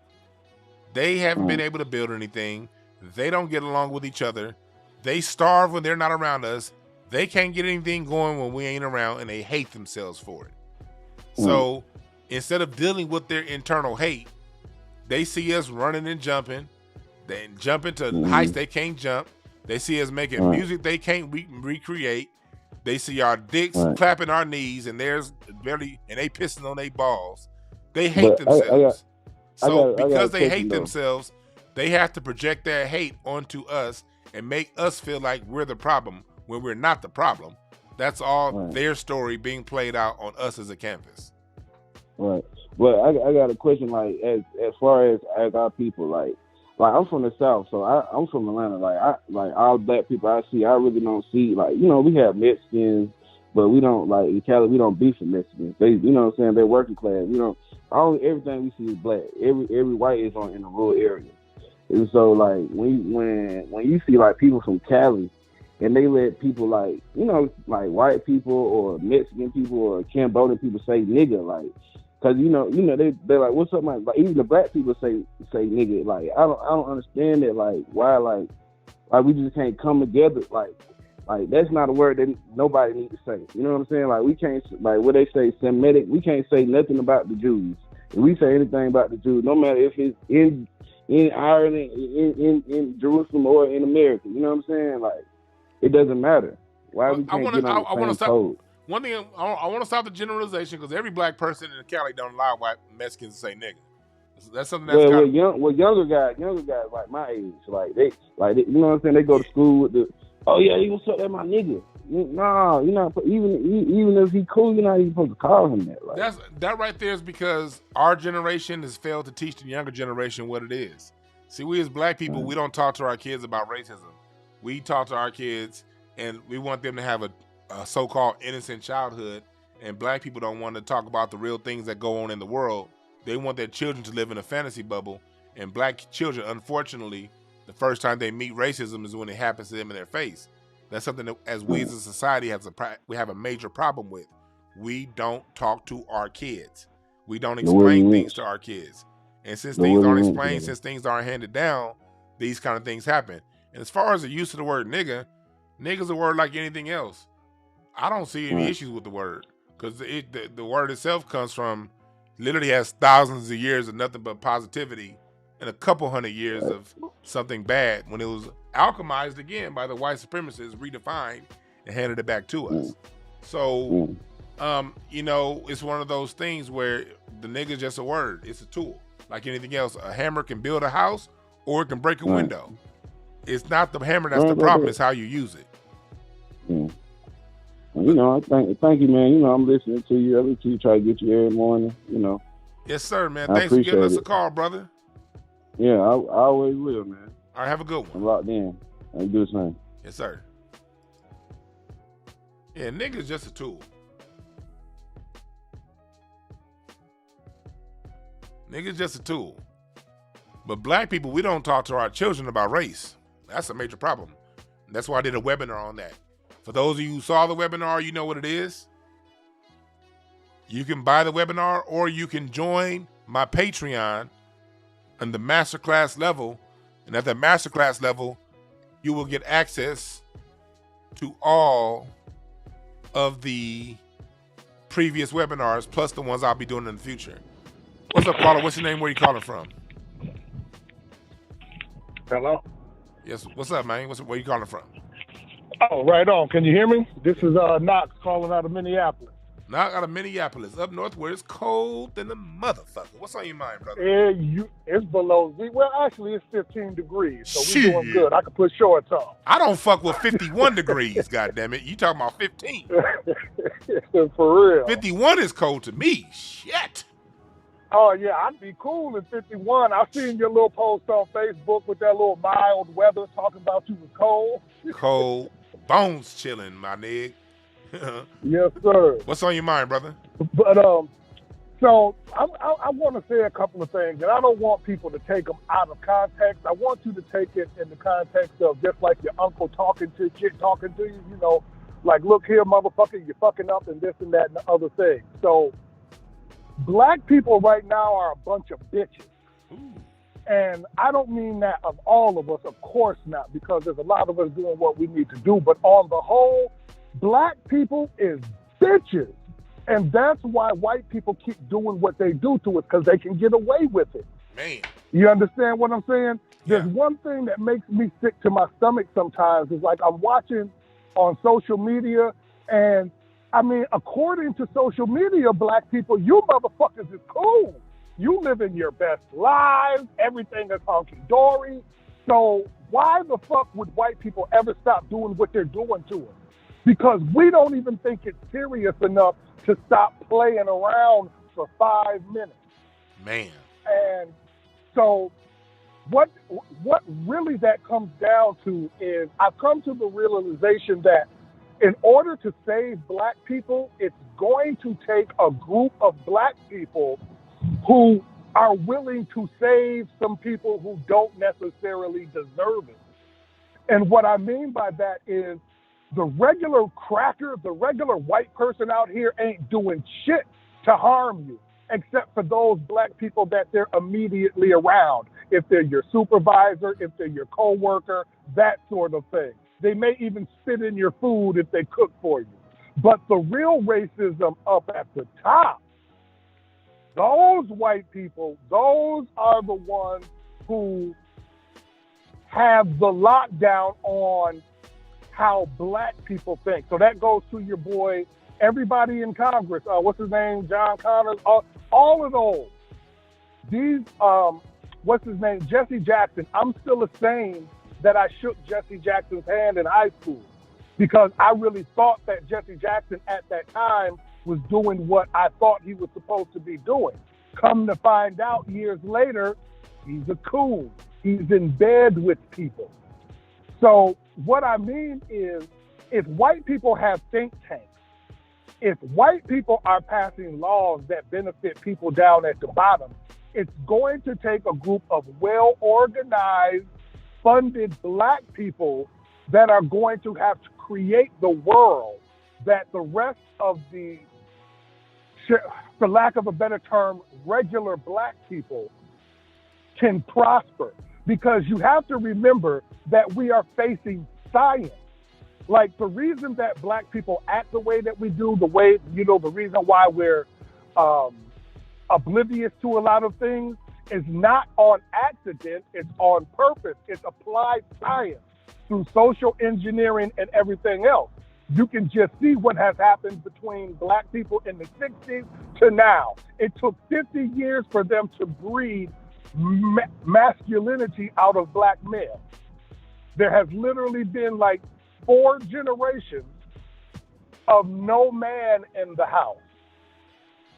So how would a boy these days even know what a man is? It's not even there anymore in the black community on a whole. Because you said a lot. Okay, so yeah, I'll go along with it. Go ahead. Yes, sir. You say, because I want to break it all down. We as a people, see, here's one thing we have to stop looking for. We have to stop looking for organizations, small or large. Organizations have been and always will be infiltrated. You're creating a target. When it comes to having organized small groups that are there to lead the way, we've literally had hundreds of examples of that. From all through Jim Crow, there was always black organizations coming together, creating change, infiltrated internally, and taken apart internally. From Jim Crow, even back in slavery, the Denmark Vesey Revolt was a small organization that started, got sold out, ended up being destroyed from within. That tactic has never worked, and there's no reason why it's going to work in the future. We don't want to keep doing things that we failed at time and time again, because that gives our enemy a central target to focus on and destroy from within. And when you're dealing with a group of people who has less economic power than them, you put together, this is how I look at it. When you look up the NBA, Steve Ballmer, owner of the Clippers, he makes more money in a year than the total NBA salary. Every NBA player combined, what they make all together is what Steve Ballmer has sometimes made in 3 quarters of 1 year. So you could take our richest and best of best. Big bank take little bank. And when you're dealing with any kind of organization, that you can always find one. If it's 8 people, you're going to find one that can take that money, that's going to take the money. Promise you. So that's not the way to go. It doesn't work. Well, going back to what Neely Fuller says, is we got to focus on getting on code. And when I say we got to focus on getting on code, that means me. That means you. That means everyone else who's listening to this program. Get on code. You develop yourself. They can stop organizations, but they can't stop everybody. You do what you need to do to get yourself in the chain to where you can then interact with other black men and women on your level. And we are a decentralized ideology that knows when it comes time to handle business, we know who to handle business with. That's the only way this thing can be defeated. Okay. Because white supremacy isn't centralized. White supremacy is a decentralized movement. We have to be decentralized. I did not mean organizations when I said that we need a group of black people to save us. What I meant by that is, because yes, the organization is not going to work. You can't just get out here and say, all right, well, we're the new national black this and that, and we're doing this.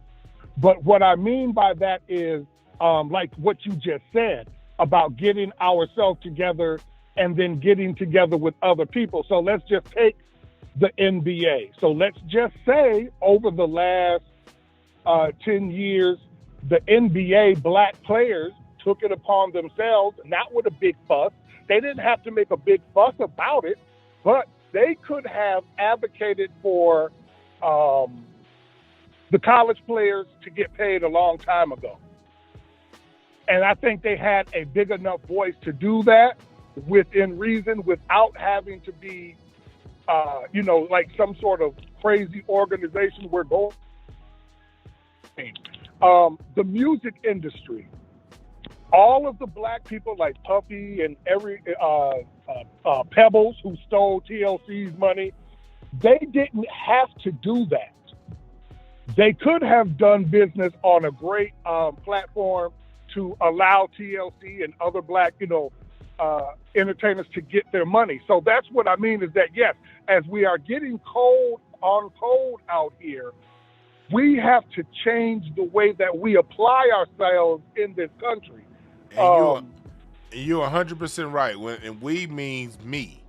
We always means me. Right, yeah. One thing I like to avoid on this show is we can't talk about what the athletes need to do. We can't talk about what the entertainers need to do.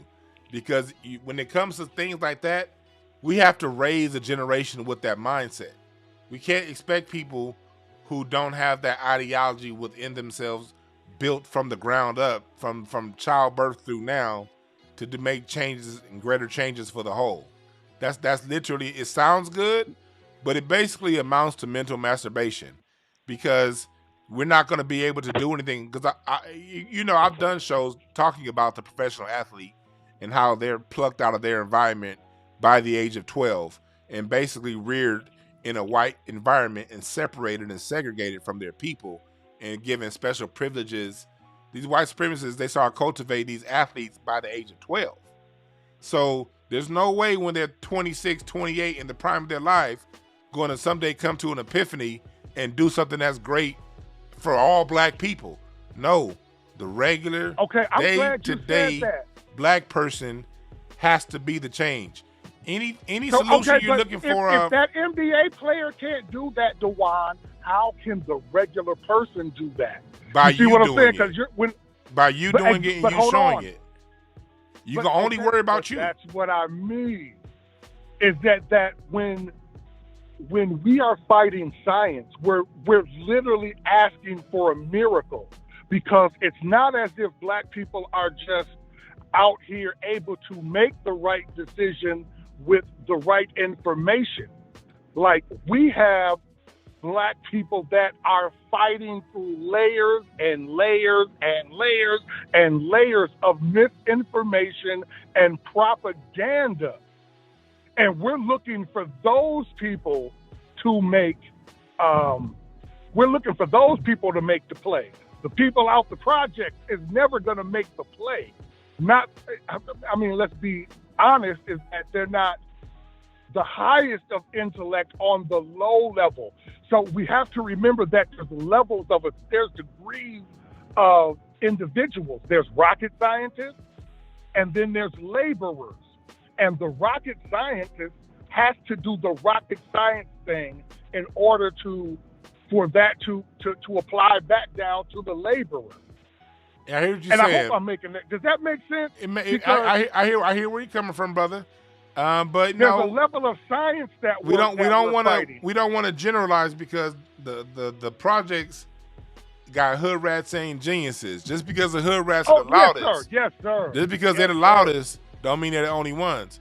And every movement that we've ever had, any movement that's ever going to be successful, is going to start at the ground up. The people on top are influenced by the motivated masses on the bottom. So as what we're doing right now is we're going in the right direction. We're developing, we're getting a code, we're getting on code. And as we raise generations of athletes to be on code, we'll see different results. But right now, as long as our athletes, we can't look for anything external to change what's going on. But I got another call that's trying to call in, my brother, man. Thanks for giving us a call. Right on. Have a good one. Yeah, we can't do things. We can only do what we can do. Going back to when I was talking about boycotts earlier. In this book that I'm reading, it literally has dozens, if not over 100 examples of black people getting these small wins throughout that led to the major national wins that we saw in the civil rights movement. That came at the end of lots and lots and lots of small wins, with small groups of black people getting on code with one another. Getting on code. In this book, it's talking about how it got to the point to where some of these freedom members, some of these protection agencies, armed militias that black people had, they never met in person. They never had formal meetings in person. They would bring in people who knew somebody and sort of had a chain of a command of communication on how to get down, how to use eye signals and body language to speak to one another, so that the local white militias and the local white police department didn't know who they were. Their presence was felt and not seen. That's how we got to be. Our presence has to be felt and not seen. We as a people, we get way off too deep into show-offism. And I'm not saying this isn't what the caller was talking about. This is me just speaking in general. We get really deep into, making a big old scene out of things. And that's not the way to go. Not unless you want to get picked off.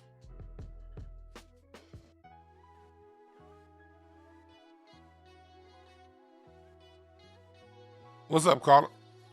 What's your name? Where are you calling from? Hey, Dwan, it's Victoria from Chicago.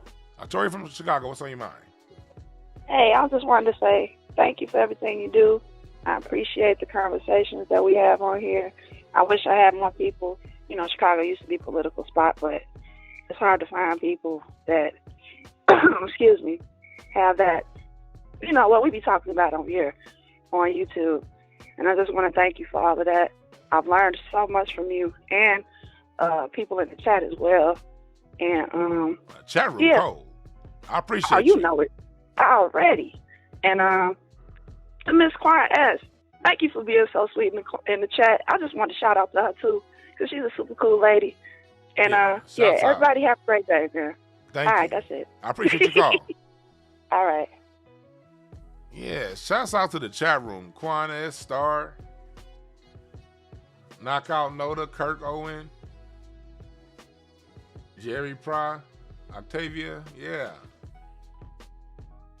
Octoria, I say Octavia. Octoria. My old dyslexic ass.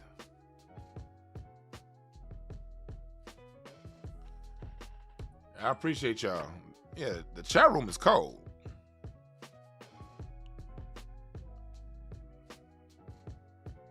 The chat room is cold.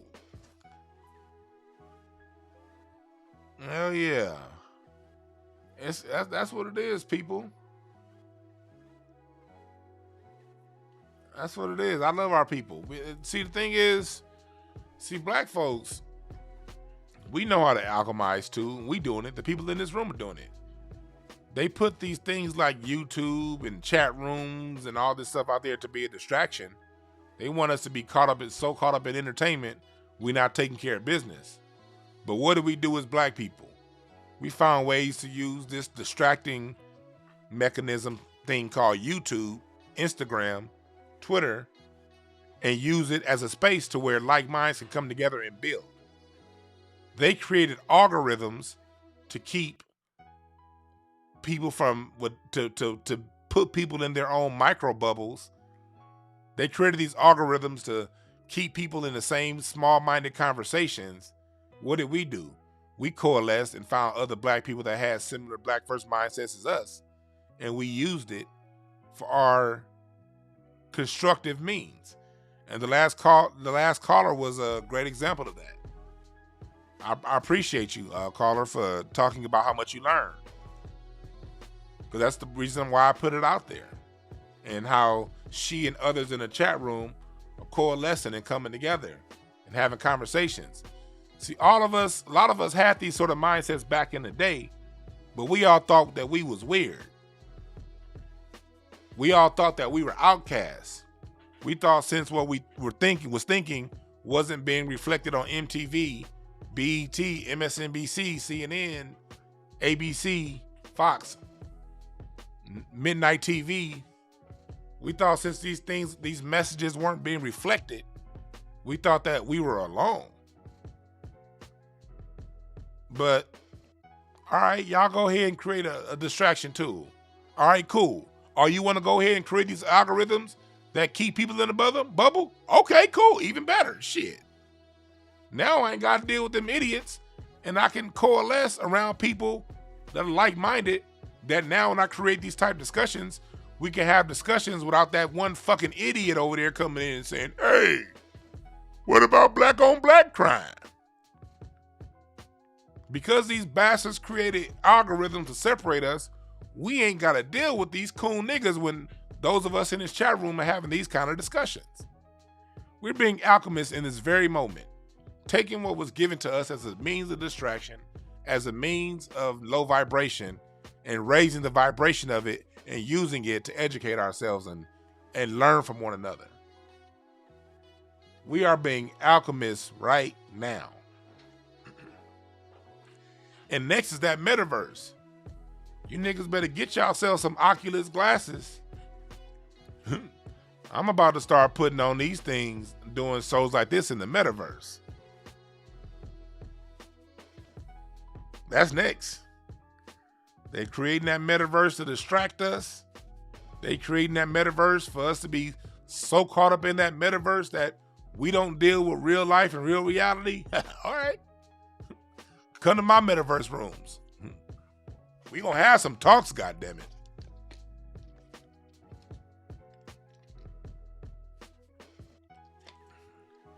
Yeah, you can buy real estate in the metaverse. I'm already looking for some real estate. I already own a bunch of NFTs.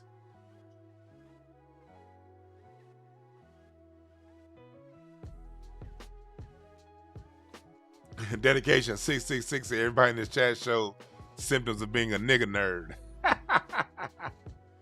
Man, look, man, this chat room is dope.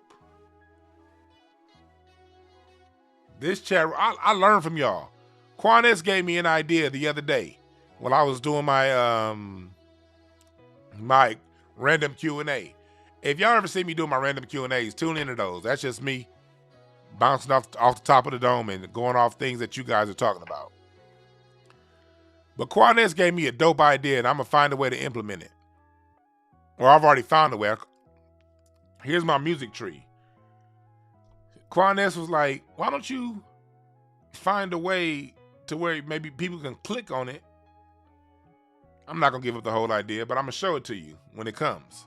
Thank you, Quanez, for that idea. Your idea will be flushed out.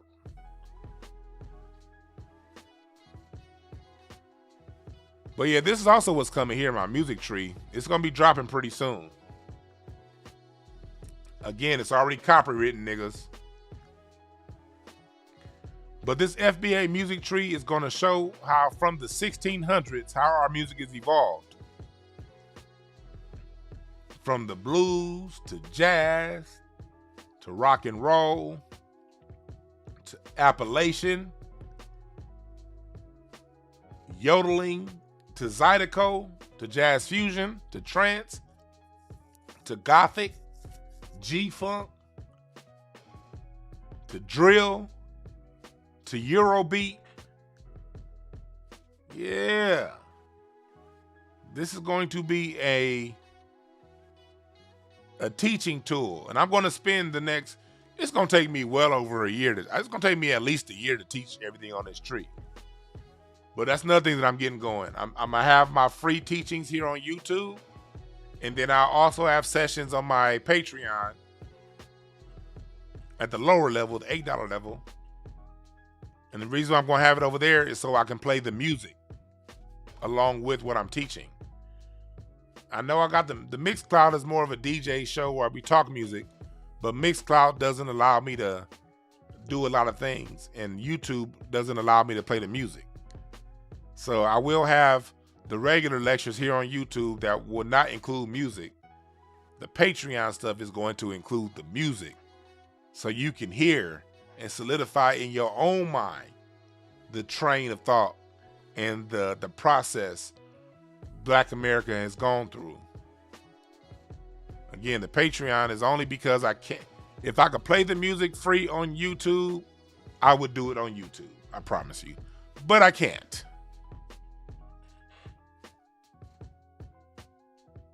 But I will give you as much free content here on YouTube without the music, because I want the YouTube stuff to be shareable. I want that to go around. I want, if it's on Patreon, it can't be shared. And so the majority of what I will be talking about will be on YouTube. Don't worry. It's just when I get detailed, when I get into the music deeply, that stuff is going to have to be on Patreon. And the same with all my lectures. My lectures will all also be on Patreon, past, present, and future. Or if you don't want to join the Patreon, all of my lectures will be available for sale individually on my website. Either way it goes, it's up to you. But that's what's coming. That's what's coming. Midwest hip hop was not a major genre. I have St. Louis bouncing here.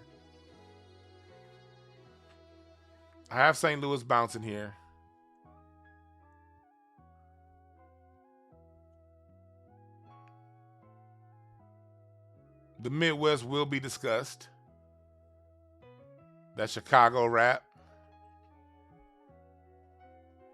That will be discussed. But yeah, you see how I have dancehall way over here. Jamaicans gonna be mad when they see where I put dancehall and where I put ska. See, I put ska and reggae right here under soul because that's what their artist said. But dancehall is more of an extension of, that's Jamaican disco, basically. But I have the music to prove it.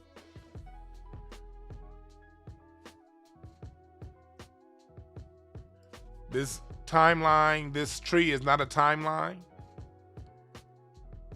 There are some things that did come before others on the tree. And there are other things that have hardcore relationships on opposite sides of the tree. You see how West Coast hip hop is over here on the funk branch. But early West Coast hip hop was actually techno. That early Dr. Dre, that pre-NWA West Coast hip hop was actually techno music.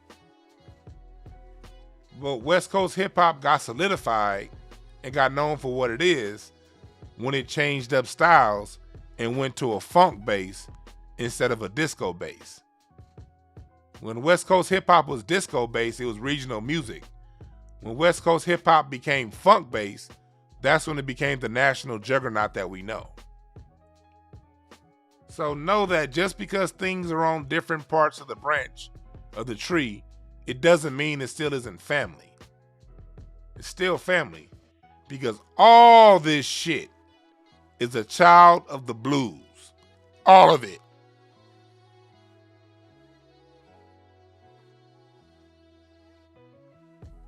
So yeah, and this is general guidelines. That's why I want you guys to get the Patreon, because on the Patreon, this is going to be discussed very deeply. And when I'm done with my artwork on this, I will be selling this as a poster and as a canvas. But all this shit come back to blues. So one thing that will not be allowed in my chat room is all this regional fighting shit. That's not going to happen. We're not going to fight about this coast versus that coast, this city versus that city, because jazz is every bit as regional as hip hop. Blues is every bit as regional as hip hop. Delta blues was the most popular that really got blues out there. There's also vaudeville blues. Country western is a blues that more so got spit in the northern Tennessee area. The Delta blues got spit in the southern Tennessee area. Appalachian music is the blues. Bluegrass is the blues. Yodeling is the blues. You have urban blues. You got acoustic blues. You got rockabilly blues. That's all different forms of the blues that are popular on different regions of the country. So one thing this masterclass series that I will be doing on music is getting you niggas in line and stop all this regional fighting shit and just goddamn like the music that you like. Tired of this shit. I don't listen to no East Coast, man. Man, New York. Hip-hop comes from New York. Hip-hop comes from New York. Shut your ass up. Hip-hop is just the newest form of the same shit we been doing. Jazz technically comes from New Orleans, but you don't see New Orleans people talking about, man, you know, all your music comes from New Orleans, man. It's New Orleans, man. No. New Orleans is just the vein that gave it to us in the most popular fashion at the time. Humble yourself, New Yorkers. Humble yourself.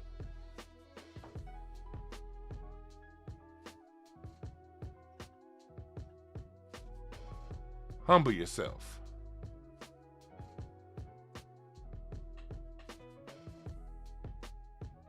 Nino Black said niggas come here late as fuck off topic. Is somebody in the chat room talking shit? Oh, somebody came in talking about Joe Rogan. What is it? Why is your name Bro Why is the question. Hey, you see? Hey, look! Everybody look at the chat room. Everybody look at the chat. We got, y'all know how I like examples. This is one, a nigga that you can tell he didn't listen to the whole broadcast. Probably came in late. 2, didn't I say black people's biggest problem is they think since a white person is cool with a couple black people and smoke a little bit of weed, listen to a little bit of hip hop, they think he down? Did I not say earlier in the broadcast that black people are too emotionally, not all black people, but too many black people are emotionally immature to handle people like Joe Rogan? And here we go, somebody who came in late, proving me right. See, it don't take long to prove me right. It don't take long at all.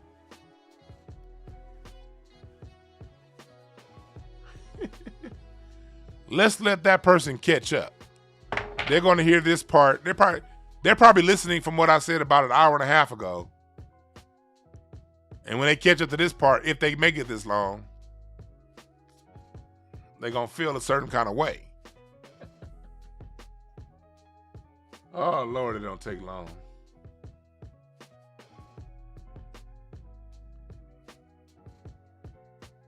But yeah, I will be teaching on this tree regularly on this show as we move forward. Shalom, shalom, laha. Shalom to you. I will be teaching on this tree. I'm just waiting on my graphic designer to clean it up for me and get it looking right and tight. And then we're going to get the lessons going. You dig? And then we're going to get the lessons going.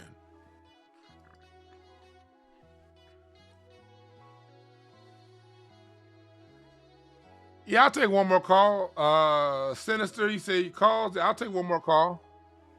Before I get off, I was getting ready to get off, but I will take one more call. What area code are you calling from? Type it in the chat room. So I'll make sure I answer your call. What area are you calling from? Area code, and I'll make sure I answer your call.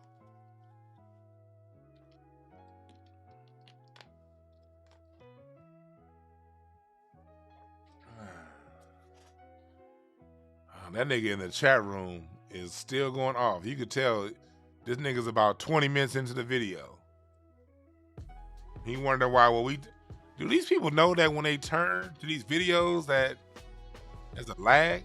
If they rewind, that the chat room don't wait for them? The chat room is at the end of the show when you at the beginning. What's up, caller? What's your name? Where you calling from? This Tyvon again from Michigan. We talked a week ago. Yes, sir. Yes, sir. What's on your mind?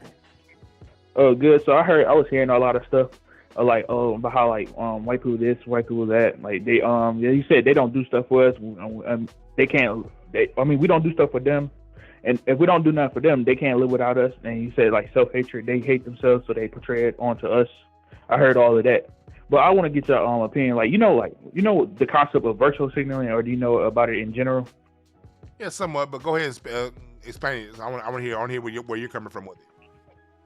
Okay, so it's something similar to what the one caller said. He said he was now he hated the fact, or he regret the fact that he shook Jesse Jackson's hand. That caller. Okay, he said wait, I gotta go back and hear what he said. I might be messing myself up right now. If I I apologize. But anyway, I'm going off topic. But what I was gonna say is I can't stand. I don't like those kind of certain white people to an extent, because it feels like it's always an alternative motive. It's people Black Lives Matter, Black Lives this, that, all cops are bastards, or something along the lines of that. And they'd be like, well, they say that. I was like, okay, it's cool. Like, okay, I guess you quote unquote down with us, or you down for a cause. It's like y'all down until like it actually have to be down. So you're basically saying those kind of white folks are the kind that kind of come around to be down. Is that what you're saying? But you feel there's something else going on with them, the ones that had that kind of energy towards us. Yeah, kind of. Yeah, that's true, because what you're doing is you're reading the situation and you're going off your instincts. Usually when you have a lot of white folks that come around to be down, they most of the time have ulterior motives. Most of the time. Are there ones that don't have ulterior motives? Yeah, they exist. But more often than not, 9 times out of 10, they have some sort of ulterior motive, because white folks, for the most part, don't fuck with us. Sometimes that motive is just to thumb their nose back at other white people. Other times it's to see what's going on, because white folks always want to be up in our business and see what we got going on. And they fool black people. Like the dude that's in the chat room right now going off, who hasn't caught up. I guess he hasn't caught up to where we are. He's defending Joe Rogan. This motherfucker's in the chat room talking about how cool Joe Rogan is because he liked Dave Chappelle and he's not down with the jab. See, white people know that they can fool black people like that, because black people are so attention-starved for white attention. All a white black person need is a white person to acknowledge their very presence. And that black person will get off cold and undermine the rest of black people for that purpose. And white people play little games like that with us. And so yeah, you're right. That's part of what they do. That's part of how they get down, and it's something that you should always be aware of. Well, all right, thanks. I'd like to apologize for like the first half of it. Kind of messed up. Don't trip, man. Don't apologize, man. I forgot my train of thought. Mean to my callers. I'm good. You good, man? Have a good one, man. You too. Stay safe. Yes, sir.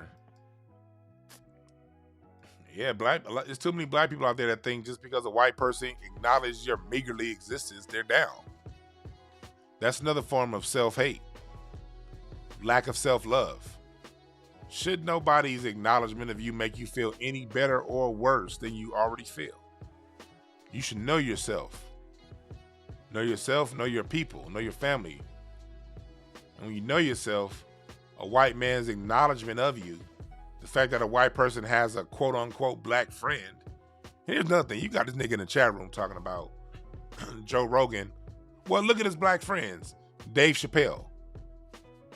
Who wouldn't want to be friends with Dave Chappelle? He's the fucking greatest comic on earth right now. Their black friends are these groundbreaking black people that everybody wants to like. Because when it comes to black people, we create the dopest art.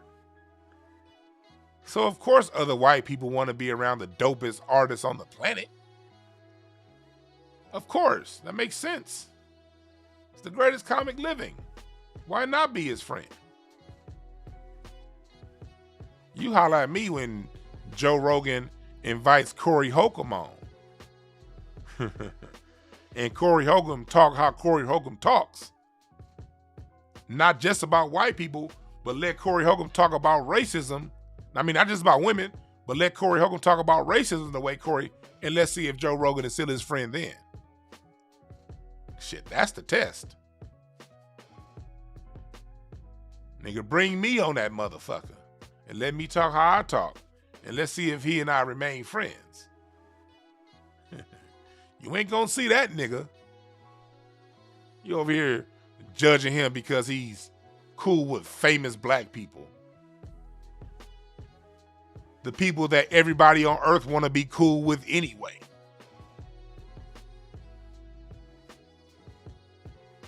Black people get fooled so easily, man. Come on. It's like them black people that go around talking about they can't be racist, they like hip hop. Well, duh.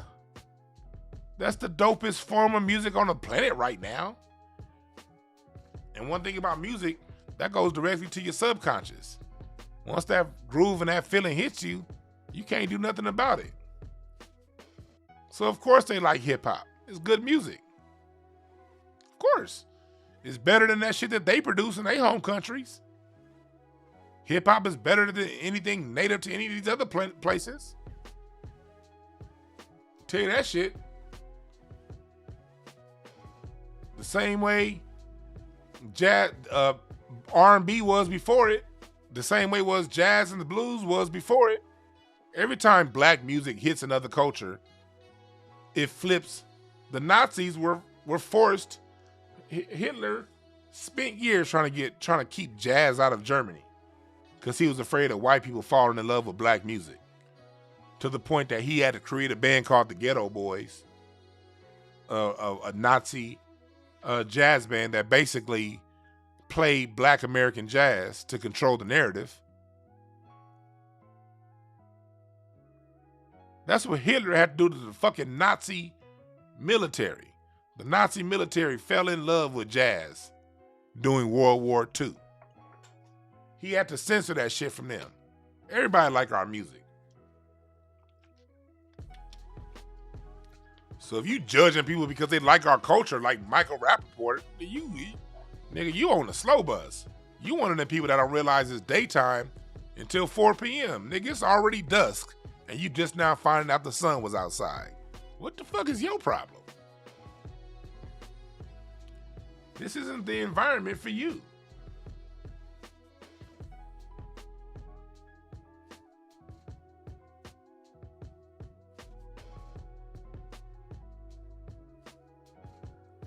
We gotta know this stuff, man.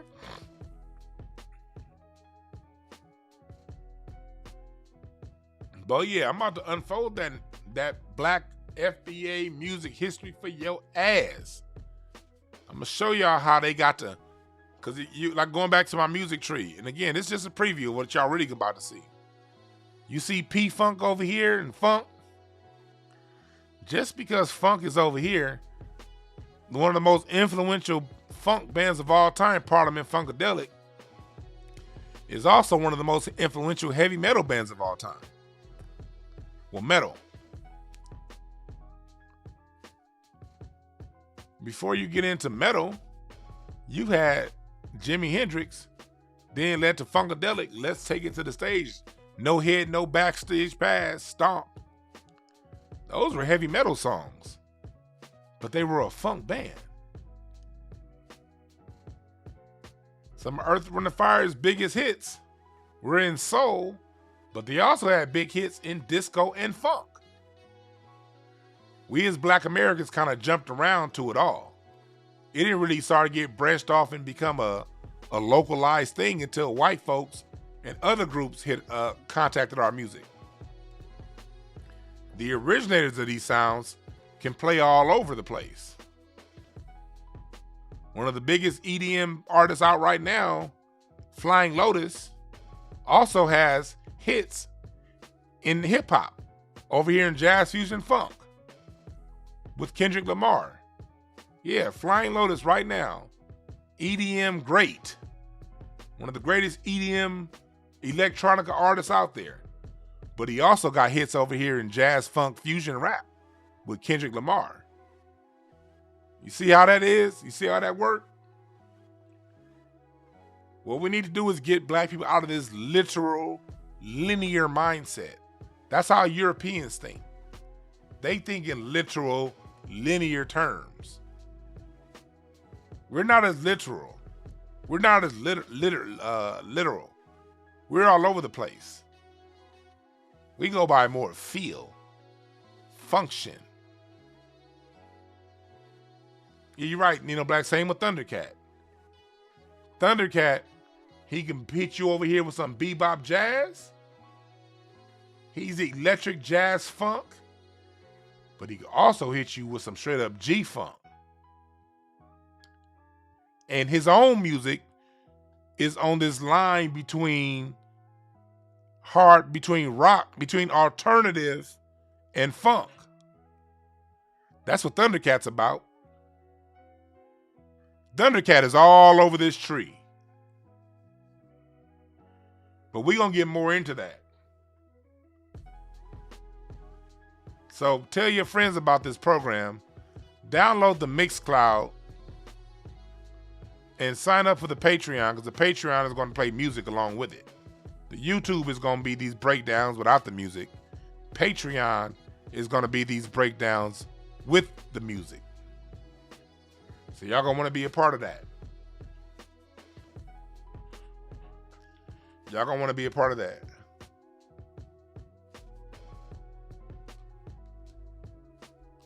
But I want to thank y'all for listening. And I want y'all to remember this. Oh, before I even do that, look, I got my t-shirts for sale. I'll be remiss. Mothers of the Movement. It's Black History Month, y'all. Celebrate the mothers of the movement. Welsing, Wells, Hamer, Scheherazade Ali. The mothers that kept throughout this civil rights movement and through today the modern movement of human rights and reparations. These are the women that kept us in line. The mothers that kept us in check. And in the case of Scheherazade Ali, continues to keep us in check. Get your shirt and your hoodie right now at the shop. Same thing with the FBA, with the Black Heritage flag. The Black Heritage flag is only for sale during Black History Month. I'm taking this off the website after Black History Month. T-shirts, flags, and masks, only for Black History Month on the website.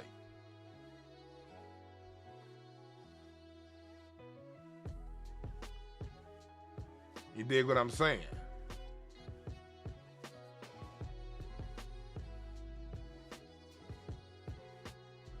But we about to get up out of here, and I want y'all to remember this. There are no perfect messengers, only perfect messages for those who are willing to pick up the game. My name is Dwan B. I'm out.